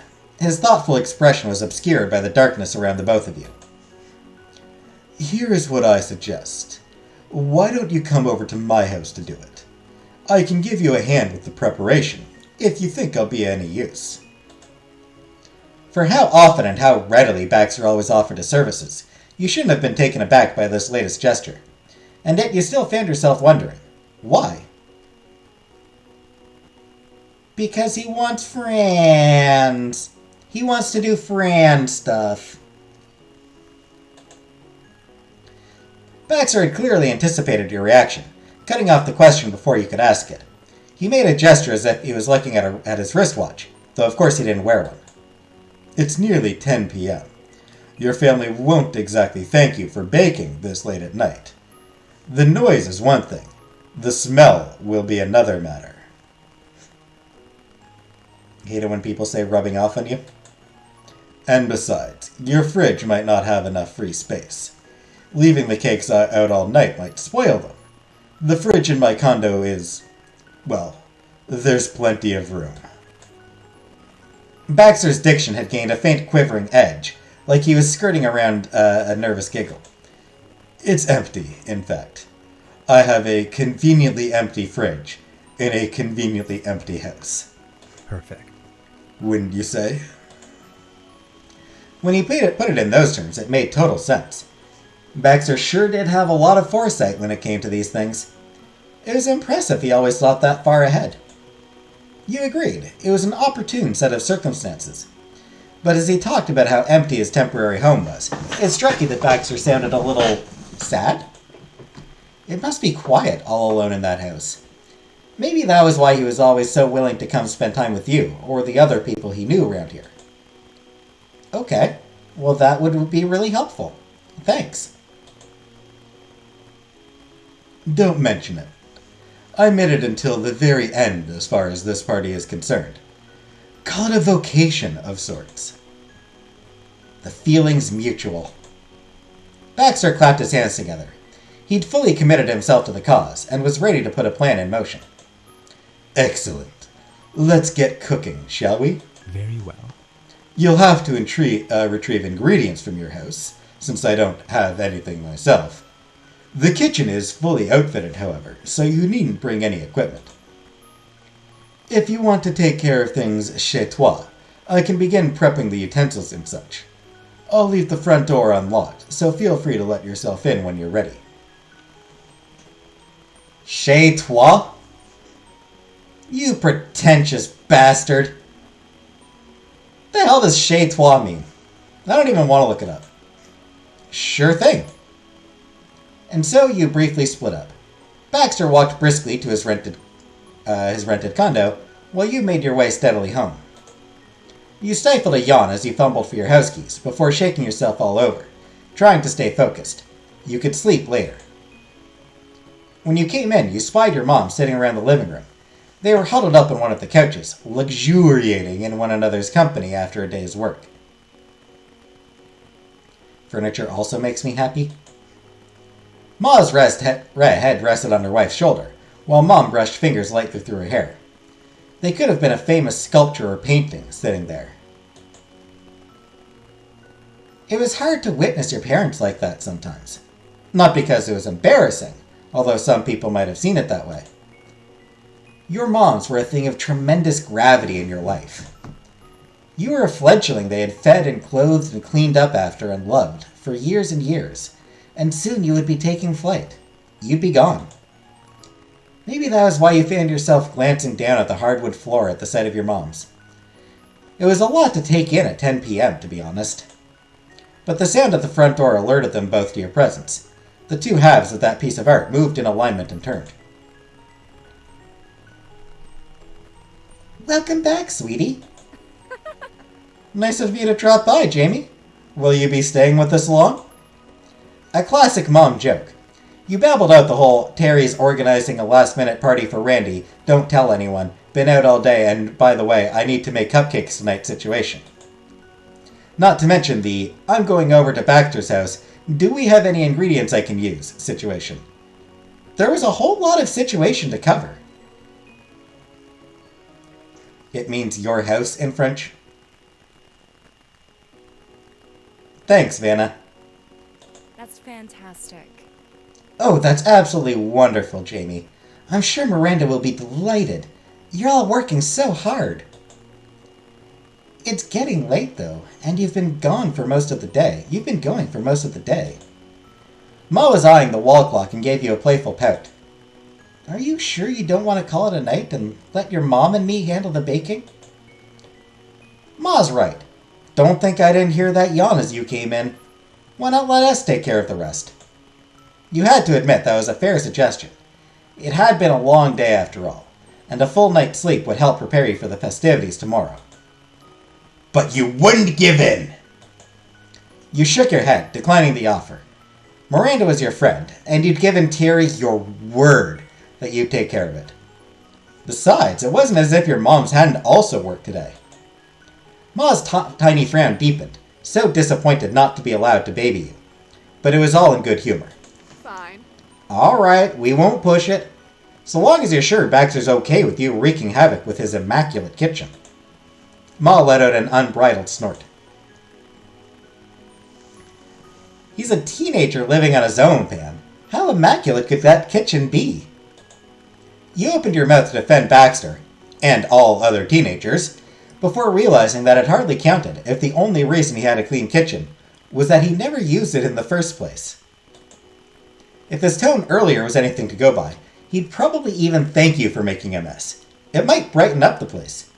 You didn't say any of this to your moms, though. You made it clear to them that Baxter had assured you it was A-OK.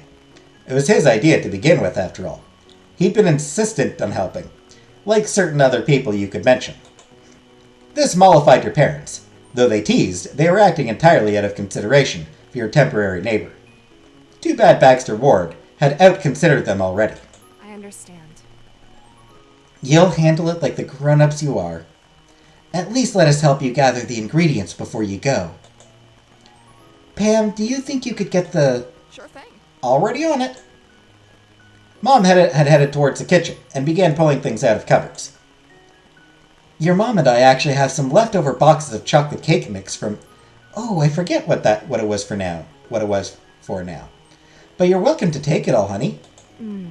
That should save you some time. The frosting will have to be made fresh, but I always find that's the easiest part. Oh, and we also have... Mom's arm shot out from behind the fridge door, clutching a large tub of cream cheese. She placed it next to a row of bright red boxes of cake mix and half a dozen eggs on the counter.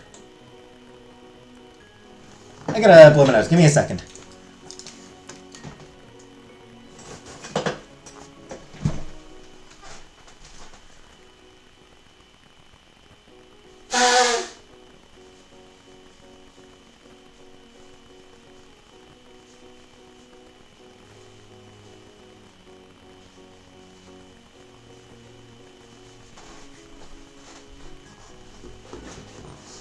And no, I am not showing the Kleenex.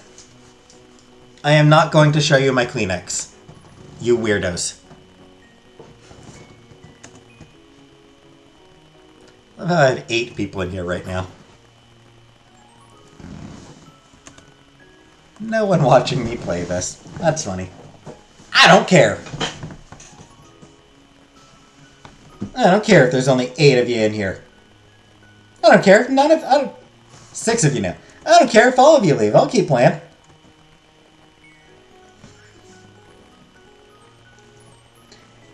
You should take some extra muffin tins too, just in case. If Baxter's oven is big enough, you can bake multiple batches at once instead of doing it in stages. He might not need it, but being prepared never hurt anybody. Here Mom paused, a thoughtful look on her face. Unless you were making a plan to, say, assassinate someone. Then your preparations would be designed to... Pamela, the muffin tins. Right, muffin tins. We have 2 you can take along. Cupcake liners, too. Mom is morbid. Mom has a dark sense of humor. While they were meant to only help, your moms did all the work of getting the supplies, and soon you found yourself ready to head on over to Baxter's condo. They kissed you, one on either cheek, and shooed you enthusiastically out the door. You hurried across the street, lugging your cargo in 2 large grocery store branded totes. You're always here, Vanna? I know you are, Vanna. You're always here. Always watching. Always.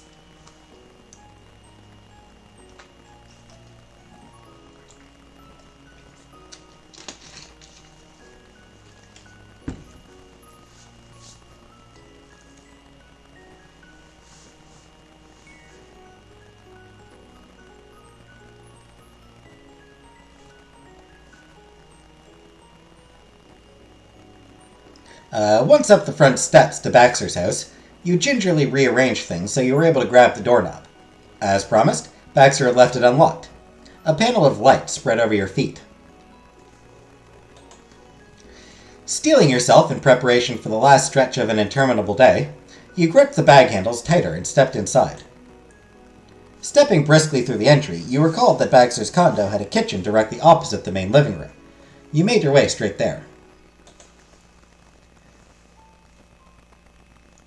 I wonder if they are going to update the some of the condo backgrounds. Wonder if they will be adding a kitchen one. Don't check the walls.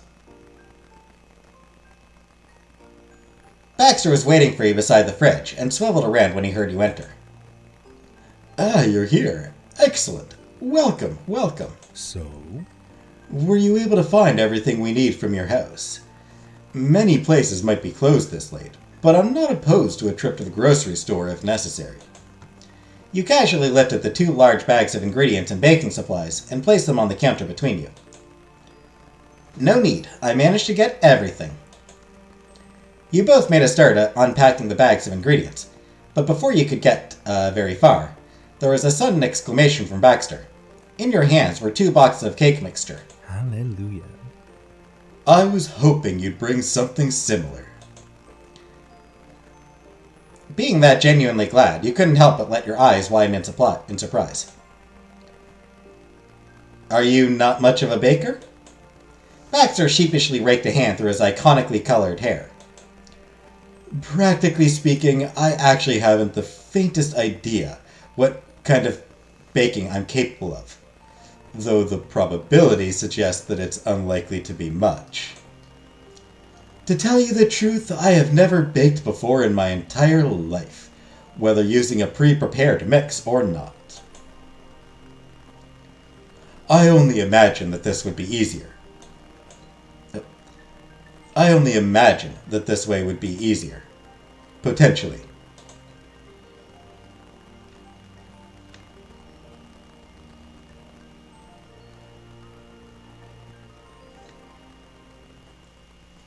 That's okay. I'm pretty good at it myself.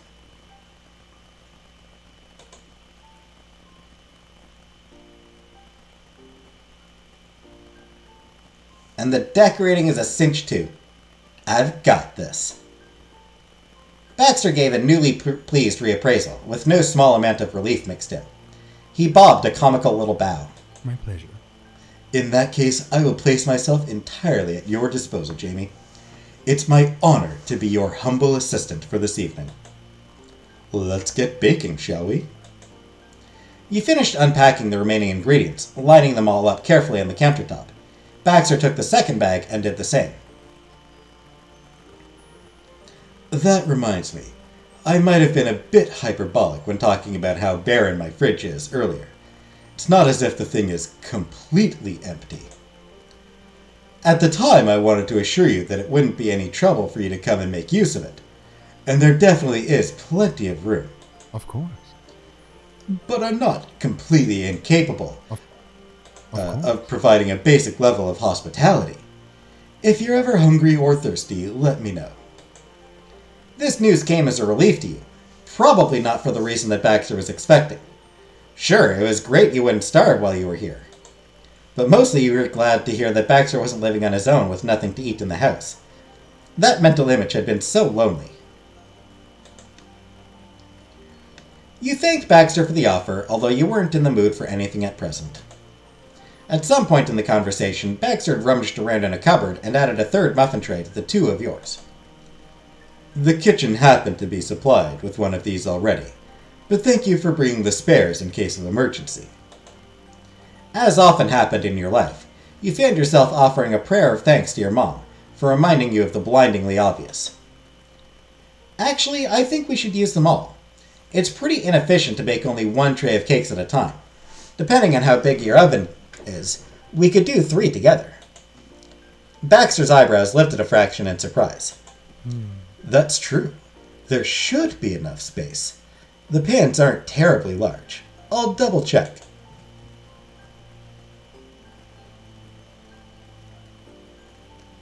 He picked up one of the trays, walked over to the oven, and opened it up. He put it inside, took it back out, then tried putting in it again long ways. Then he nodded, apparently satisfied. Yes, that will do it, especially if we use more than one shelf. 3 dozen cupcakes at once. We could almost start a bakery. He was more than a little tickled by the idea, so you refrained from pointing out that he'd first have to know a bit more about baking to actually run one. All right. Another matter squared away. Where shall we begin? Without saying another word, you tore into the cake mix. We'll start with the batter, which is the mix plus water, oil, and eggs. Normally you'd use milk, but the mix we're using has powdered milk in it to begin with, so water is good. I see. We also need to get set the oven to preheat to 350 Fahrenheit. Excellent. That's relatively straightforward. The pair of you promptly made a start. Measuring out the ingredients into a mixing bowl didn't present any real challenge. Baxter insisted on cracking the eggs. It is kind of fun to do. Even I know how to do that much. With everything together in one bowl, you started to stir it together using a wooden spoon. While you were mixing the batter, Baxter diligently placed 36 miniature paper cupcake liners into the tins. Once he was finished, he came and peered over your shoulder into the bowl. Is it ready? You gave a firm nod. You had the batter at a good, even consistency, moderately thick, while still being runny enough to pour. What do you think? How are we meant to get it into the trays? A spoon, perhaps? A serving spoon would do fine, although a rubber spatula would come in handy for getting the last bits of batter out of the bowl. You picked them both out of the utensil drawer. Portioning out the batter into the cupcake tins was where things started to get more involved. You took care of filling the 2 tins you brought from home, while Baxter made the effort on his own tin by himself. You managed to get the batter sitting evenly in all the cases without spilling. Baxter's pan didn't fare so well, however. His batter, Baxter, portions were uneven, and some of the mixture had dribbled off the spoon and onto the tray, which had to be wiped down. He mumbled a quiet apology, clearly embarrassed, but you squashed it with an encouraging grin. He'd performed his duty, and you were grateful for the help. Baxter cautiously lifted the trays one at a time into the hot oven, placing 2 on the top shelf, and sliding the last one in underneath. But that still worked just as well. Then he checked the instructions again and set a timer on his phone. There was enough cake batter left to fill another 2 trays, at a rough estimate. But the 3 in the oven were all you had, so you covered the bowl with shrink wrap and put it in the fridge. By this point, it was nearly 11 o'clock, but Baxter had remained perky and chipper as the night wore on. It didn't come as a surprise by this point, since he knew full well he was a proven night owl. While the cakes were in the oven, you had to take care of the frosting next. You could remember a recipe without any trouble. Ma was right. It was one of the easier parts of making a cake, all told. You recited the necessary ingredients aloud. As you went down the list, Baxter foraged around on the countertop and handed the named items to you, which you added to a fresh mixing bowl. Then he dove under the counter for a moment and popped back up, sporting a handheld electric whisk. You inserted the 2 metal beaters into the mixture and switched to a low setting. Then you turned the whisk on. Once the mixture was settled, you gradually upped the speed. Once again, Baxter was rather awestruck by the ease with which you handled the process. He'd been giving the electric whisk a nervous side-eye ever since it was brought out. Huh. If I'd been given charge of that device, a dusting of sugar would have been the least of our concerns. We might have spent the entire night scraping cream cheese off the walls. You chuckled and continued to smooth out the spread. While you doted on the bowl, Baxter peered over you with interest, leaning close in order to get a better look. At some point, he concluded that he was crowding you overmuch and took a few small steps to a safer distance. He sort of lounged against the far counter, trying to make it appear as though he'd always intended to do so. Baxter worked quite hard behind the scenes to give off the impression that everything he did was totally effortless. Maybe it came from being a dancer. It wasn't too long before he had the frosting looking halfway decent, and turned the whisk off. Baxter took that as his cue to come back over, smiling pleasantly. Thanks. Thanks for taking care of that, Jamie.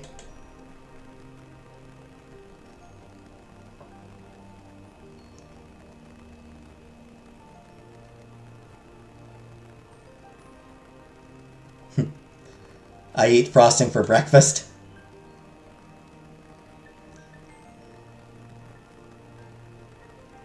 You shot him a cheeky thumbs up while taking a lick off the whisk. Hell yeah, take a lick off the whisk. Baxter's face creased into a look of mild concern. You know. Careful, Jamie. We want to be sure we'll have enough to go on the cupcakes. You guessed that made sense. Darn Baxter and his knack for planning. You guiltily handed over the whisk, since you clearly couldn't be trusted. Always lick the whisk. Excellent. All the more for me. And then you watched, scandalized, as Baxter reached down and took a hearty dollop of frosting off the beater himself. His grin could have cut granite, it was that sharp. Unbelievable. I'd originally planned to put the frosting in the fridge while we wait for the cakes to finish, though that might make it too difficult to spread later on. What do you think? Katie! Thank you for 2 months, Katie. Welcome back, and hello. He'd been about to say the same thing, so you merely nodded in approval. It was nice to see that he was beginning to figure things out. Hey, Megan Fox. At this point, you were inclined to relax a bit. Even with the frosting taken care of, and the comforting smell of baking in the air, Baxter was in the mood to keep himself busy. Hey, Juicer. In fact, your success with the cakes, however relative that success might be, had put him in an industrious frame of mind. You watched as he cheerfully donned a pair of rubber gloves, black, of course, and began to fill the sink with water in order to wash the bowls and other baking equipment. While the faucet was running, he also took out some cloths and surface cleaner, with the intent of wiping down the countertops wherever there were traces of cake mix powder and batter.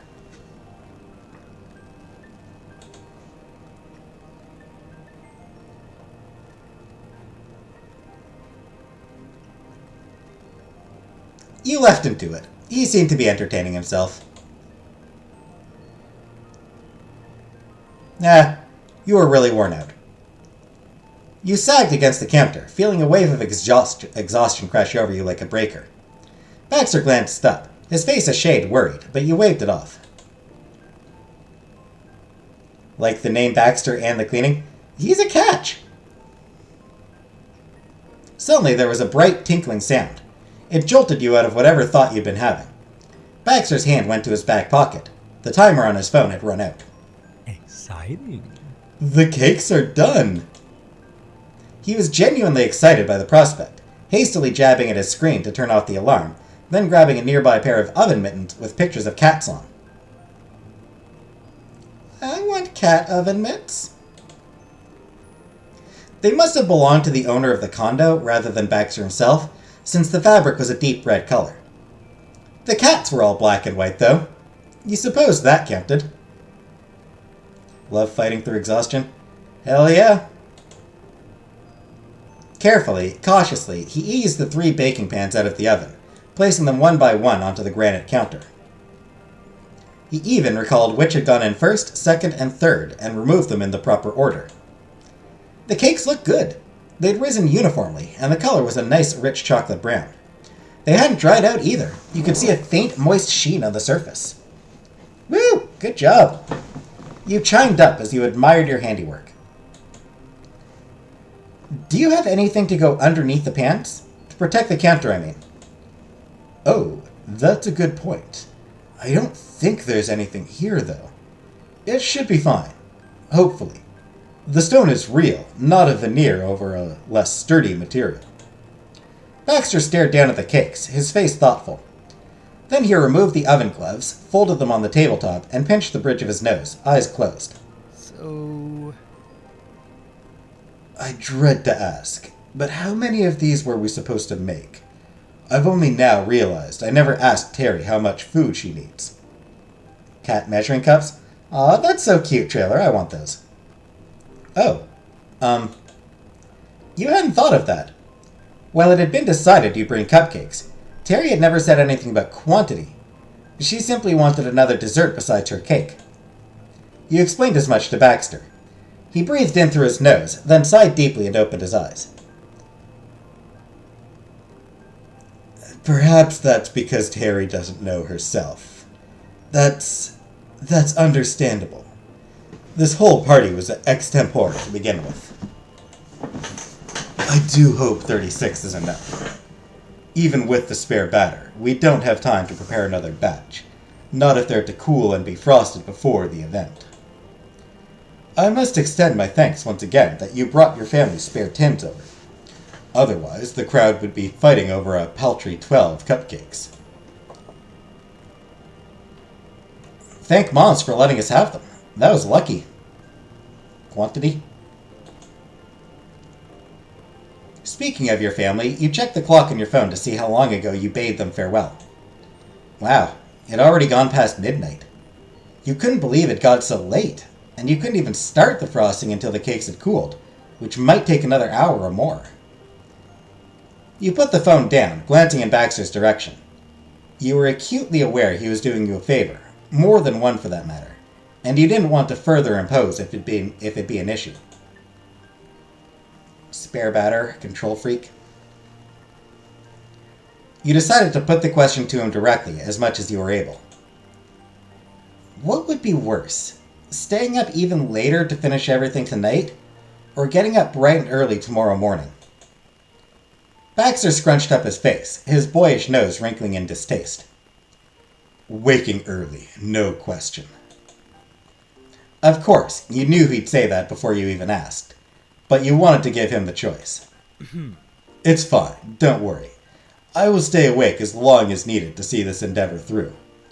I understood what I was signing up for when I offered to help. More or less. Though I honestly don't mind if you head home and get some rest. I can idle around until the cakes have set, and then, well, you know, the rest. Until today, I'd never baked before, and by extension, I am 99% certain I've never frosted a cake before either. But I can manage. He cleared his throat, crossing his arms with finality. The point is, I don't intend to quit until the end. The bitter, but hopefully not bitter in taste, end.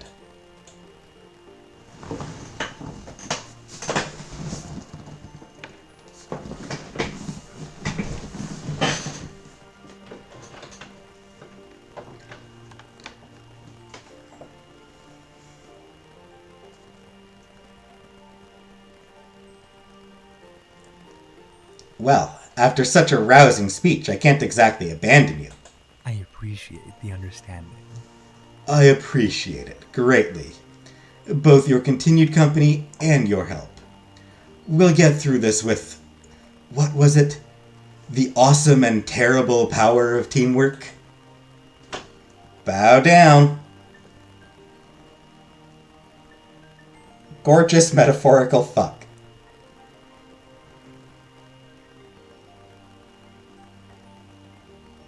I'm not entirely sure what that means, but thank you. Of course. All hail. The commitment made, you decided to put the cakes in the freezer for a short while to help speed the cooling process along. The 3 tins fit snugly inside. Nothing left to do but wait.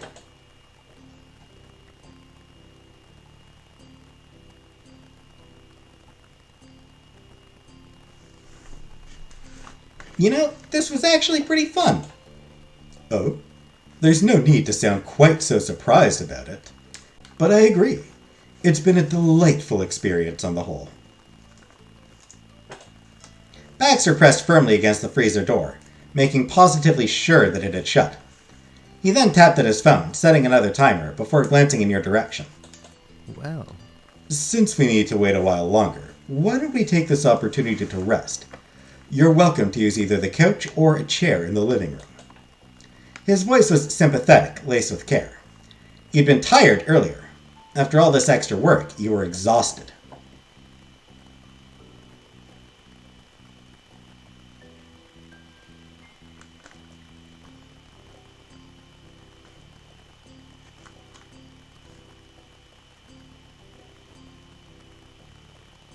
Actually, needing to stay awake a little bit longer? Yeah, maybe I'll just stretch my legs in the lounge for a bit. Of course. Please go right ahead. Oh, before you go. He held up a hand, gesturing vaguely about. I'd almost forgotten where we were. I'll join you shortly, but can I bring you anything refreshing to drink? I was about to get myself a little something.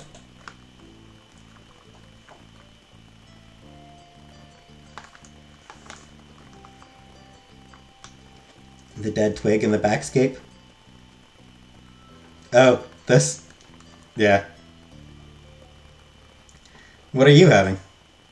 He tapped a finger to his chin and made a non-committal sound. You'll find out soon enough. This was rather unusual, you privately observed. Baxter would never normally dodge a direct question. He was always straightforward. Even unnecessarily so, as Cove might say. Baxter, come here to me. Are we in Shayclaw? Oh well, no use losing sleep over it. Not when you were losing so much already tonight. You made your way into the sitting area, uncurling your toes and stretching out your calves as you went. Your body had started to protest about the way you were treating it. Sorry. The house was built on an open plan to the extent that you could still see Baxter over in the kitchen from where you were waiting. He opened one of the cabinets and took out something that looked suspiciously like one of the plastic champagne flutes you and Terry had bought earlier today. Except that one was real glass. From the fridge, he fetched a large green bottle from a side shelf, which you hadn't spotted before. He needed to screw a cork off the top. Out of it poured a fizzy liquid, pale gold in color.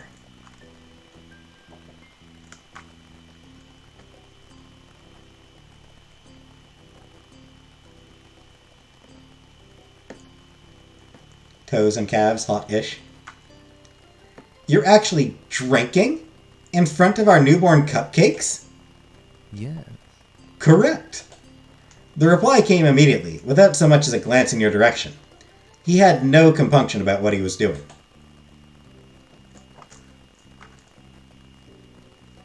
Can I try some? Baxter finally looked over at you, a wry smirk on his face. Then he reached into the cabinet again, retrieving a second champagne flute. I hate to be a bad influence, yet it'd be hypocritical not to offer you the same opportunity to misbehave that I afford myself. And I'd hate that even more. Exceptionally poor manners.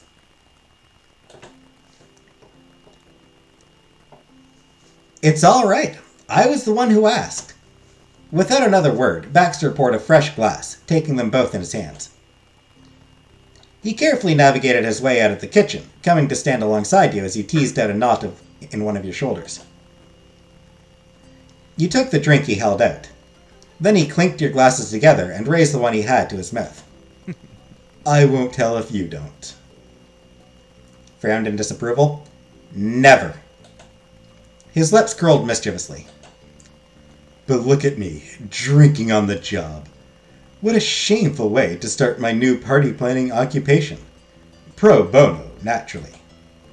Cheers, Jamie.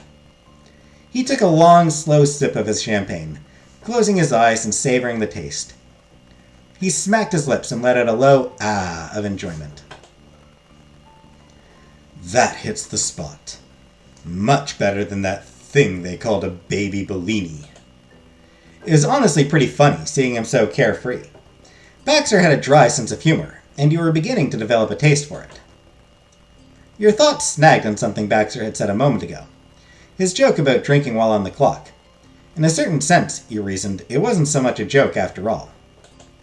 Baxter had readily committed to helping you and Terry organize Miranda's party at extremely short notice. He dedicated himself to the endeavor not just today, but tomorrow as well. All of that for a group of people he'd only recently come to know.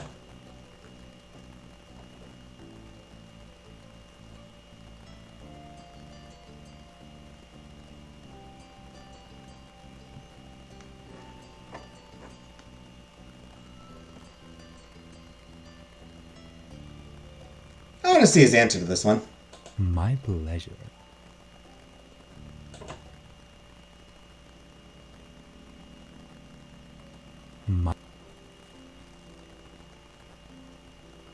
Hey, Baxter. Thanks for being so helpful with all of this. Baxter didn't meet your gaze, his eyes wandering around the room as he gently swirled the champagne in his glass. He took another slow sip before answering, intentionally dramatic. My pleasure. You're welcome, Jamie. Although I feel very strongly that your gratitude is unnecessary. If anything, I should be thanking you for making me a part of it. I couldn't have devised a more pleasant way to spend my time here, even if I tried. And to be frank, I have tried. I didn't come to Sunset Bird totally devoid of any plans or ideas. You and your friends have invited me to participate in an event with great significance to you. It's a profound gesture to show to a relative stranger.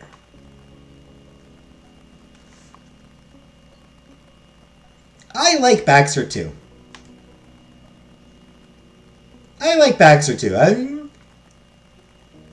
want to invite him into my polycule with Cove. When it's over and I'm long gone from here, I hope you can all look back on this party for years to come, maybe for the rest of your lives, and treasure the memory.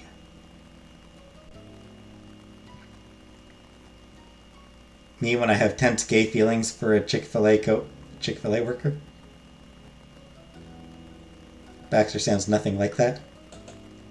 And if I am a part of that memory, then that is satisfaction enough. Though perhaps I'm in danger of giving my contribution too much credit. He was smiling, but it was a muted, distant thing, like a car headlamp seen a long way off, ready to turn a corner. It felt akin to a farewell, even though he wasn't leaving yet. He's so deep, he is. The glimmer was gone as his eyes met yours over the rim of his champagne flute. You know. Besides, I'm on vacation. I have nothing but day after day of generous free time. It would be silly to begrudge its being used, especially as it's easier for me. Back to masturbation. This party is only a party from my perspective, which means I can put my head back and simply bask in the occasion with the highs and the lows.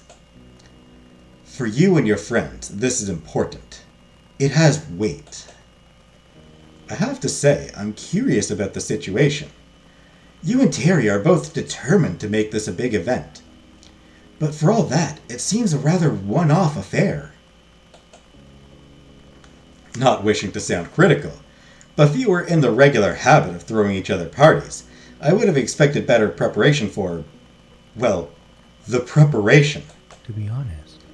Is there something about this specific birthday that warranted such a special affair? Sure, Megan.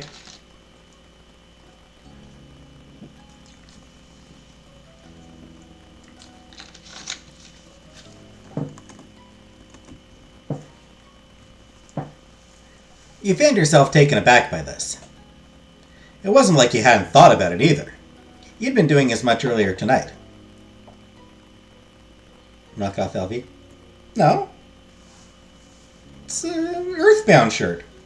Or do you mean his shirt? Do you mean my shirt or Baxter's shirt?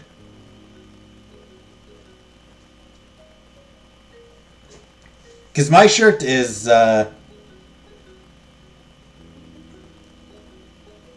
my shirt is Earthbound. His shirt, I don't know. His shirt very well might be Louis Vuitton. I assume that's what you mean by LV, Louis Vuitton?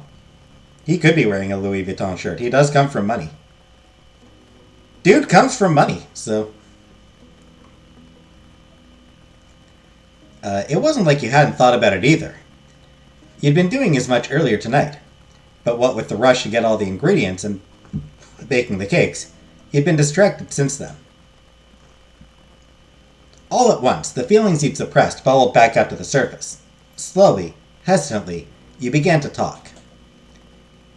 This might be the last birthday we get to celebrate together. I've known Cove basically my whole life. Terry and Randy not as long. Still, they're important to me.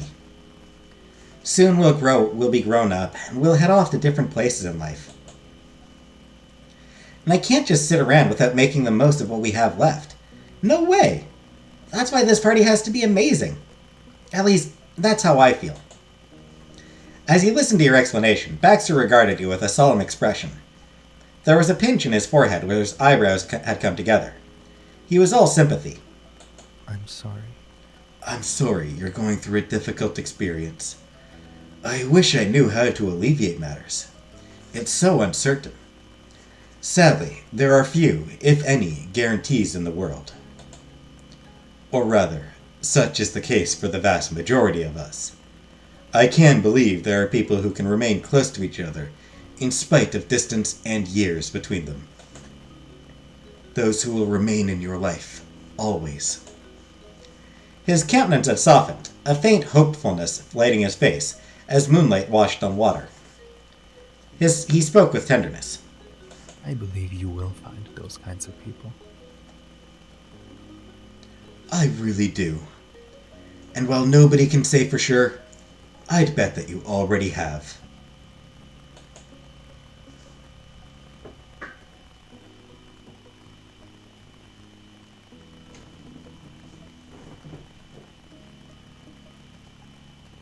I think I found them too. That's wonderful. I'm so glad to hear that. We should all be so lucky. Maybe it was partly due to the lateness of the hour, or the ordeal you were both wading through, but you were overcome with a strong surge of affection for Baxter. There was a long pause. His voice, though? I know, he's got a good voice. The only sound was the faint whisper of a car passing by, the gurgle of the fridge from the kitchen. Ah! The two of you jumped in surprise as Baxter's phone went off like a shot in the night. It was the alarm he'd set when you put the cakes in the freezer. He shakily turned it back off, getting up from his seat. A few seconds hesitation, and then...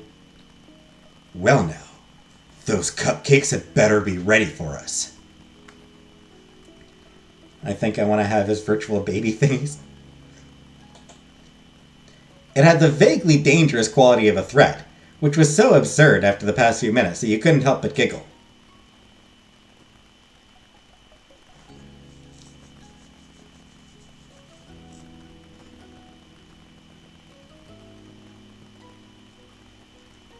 After resting for a bit, you found that you had more energy. See, that's why, stretches are actually a good way of refreshing yourself. But this was it. The final stretch before the finish line. You left the living room and returned to the kitchen, where Baxter popped open the freezer door. You retrieved the bowl of frosting in a plastic bag for piping, along with the tubes of glitter Terry had given you hours ago. We can each take half and do the frosting and dusting in one go, right? Wish me luck. That sounds like a plan. It'll be fine. I'll just flush the eggs. You both set about this last task with a grim determination. You worked quickly, not sharing any conversation or otherwise distracting from the job at hand. Music reminds me of Mario. You frosted and dusted, each of the 36 cupcakes being lined up along the counter as they were completed. Oh, drat. Make that 35. The singleton Baxter dropped splattered helpless on the kitchen floor. There was a break in the frosting, a moment of respect for cake now lost. Then you both shrugged. One extra cupcake wasn't about to make a world of difference, though Terry might have disagreed. What Terry didn't know wouldn't hurt her. When the surviving cupcakes had been properly outfitted with sugar, more sugar on top of the existing sugar to be precise, you stepped back to admire your creation. There was a marked difference between your half and Baxter's, besides the fact that he was now one cake short. Yours were quaint little jewels with matching tops. His glitter was uneven, and much of his frosting had come out in lopsided heaps. They should still taste good, and that was just as important. You two fished out 4 airtight plastic containers from a lower drawer and stashed the cupcakes inside. Lids were closed, boxes were in the fridge, and finally, the door was shut. It was finished. You had survived. You checked the time. It was almost 2 a.m. You could have almost cried from joy. Baxter rubbed his tired eyes, then massaged his temples. I've a newfound respect for bakers everywhere. I shall look forward to having all my future life events professionally catered, even if it costs a fortune. He's going to pay extra to his caterers going forward. It's like, no, you deserve this tip.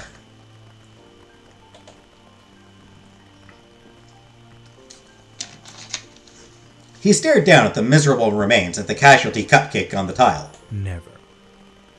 Never again.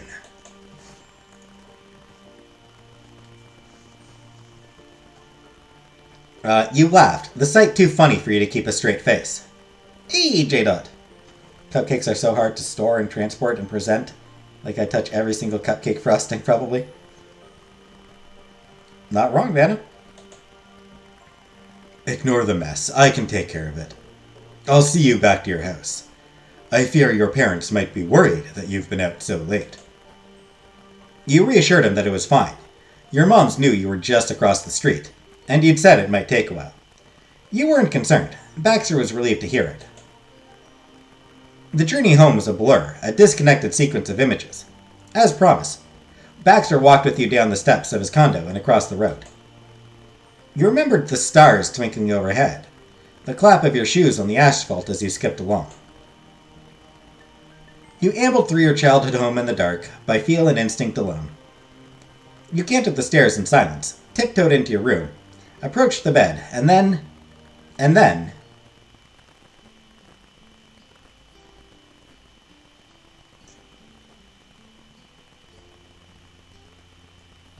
I feel like there's probably like another hour to go to this one, because there's still the birthday party itself, I imagine.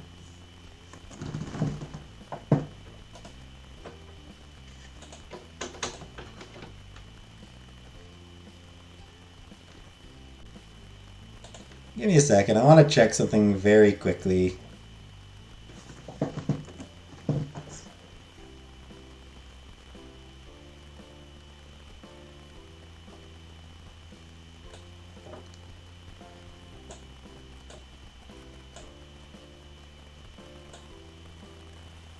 So I'm going to check something very, very quickly. I just want to see sort of how much is left on this one.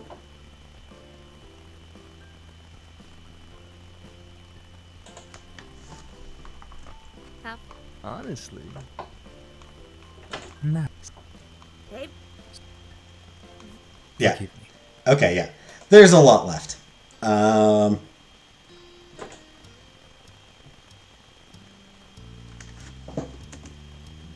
There's a lot left to this one, and it's already been over 2 hours. So I will save this for another episode. I will save the rest of the birthday one, party one, for another episode.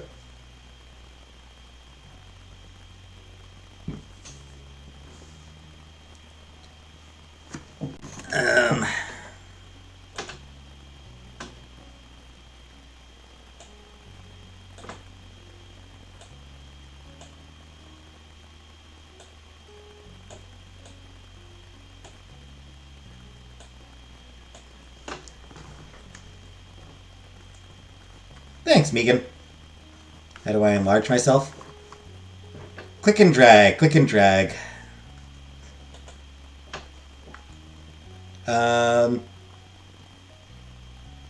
See, I think next week I was going to do Don't Take It Personally again. And then I guess the week after that I'll get back to this and I'll just sort of back and forth between those two games.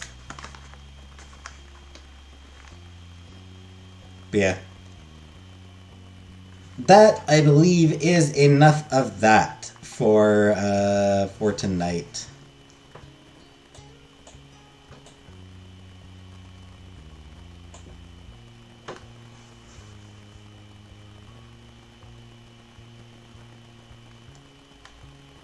Because it does feel like it was a lot. And it does look like there's a fair bit left to this last DLC story.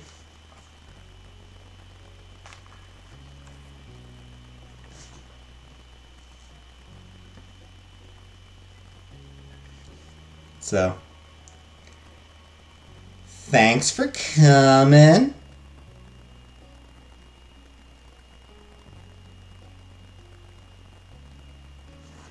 And see you next time I'm live. Thanks for the 8 of you who were here until the end.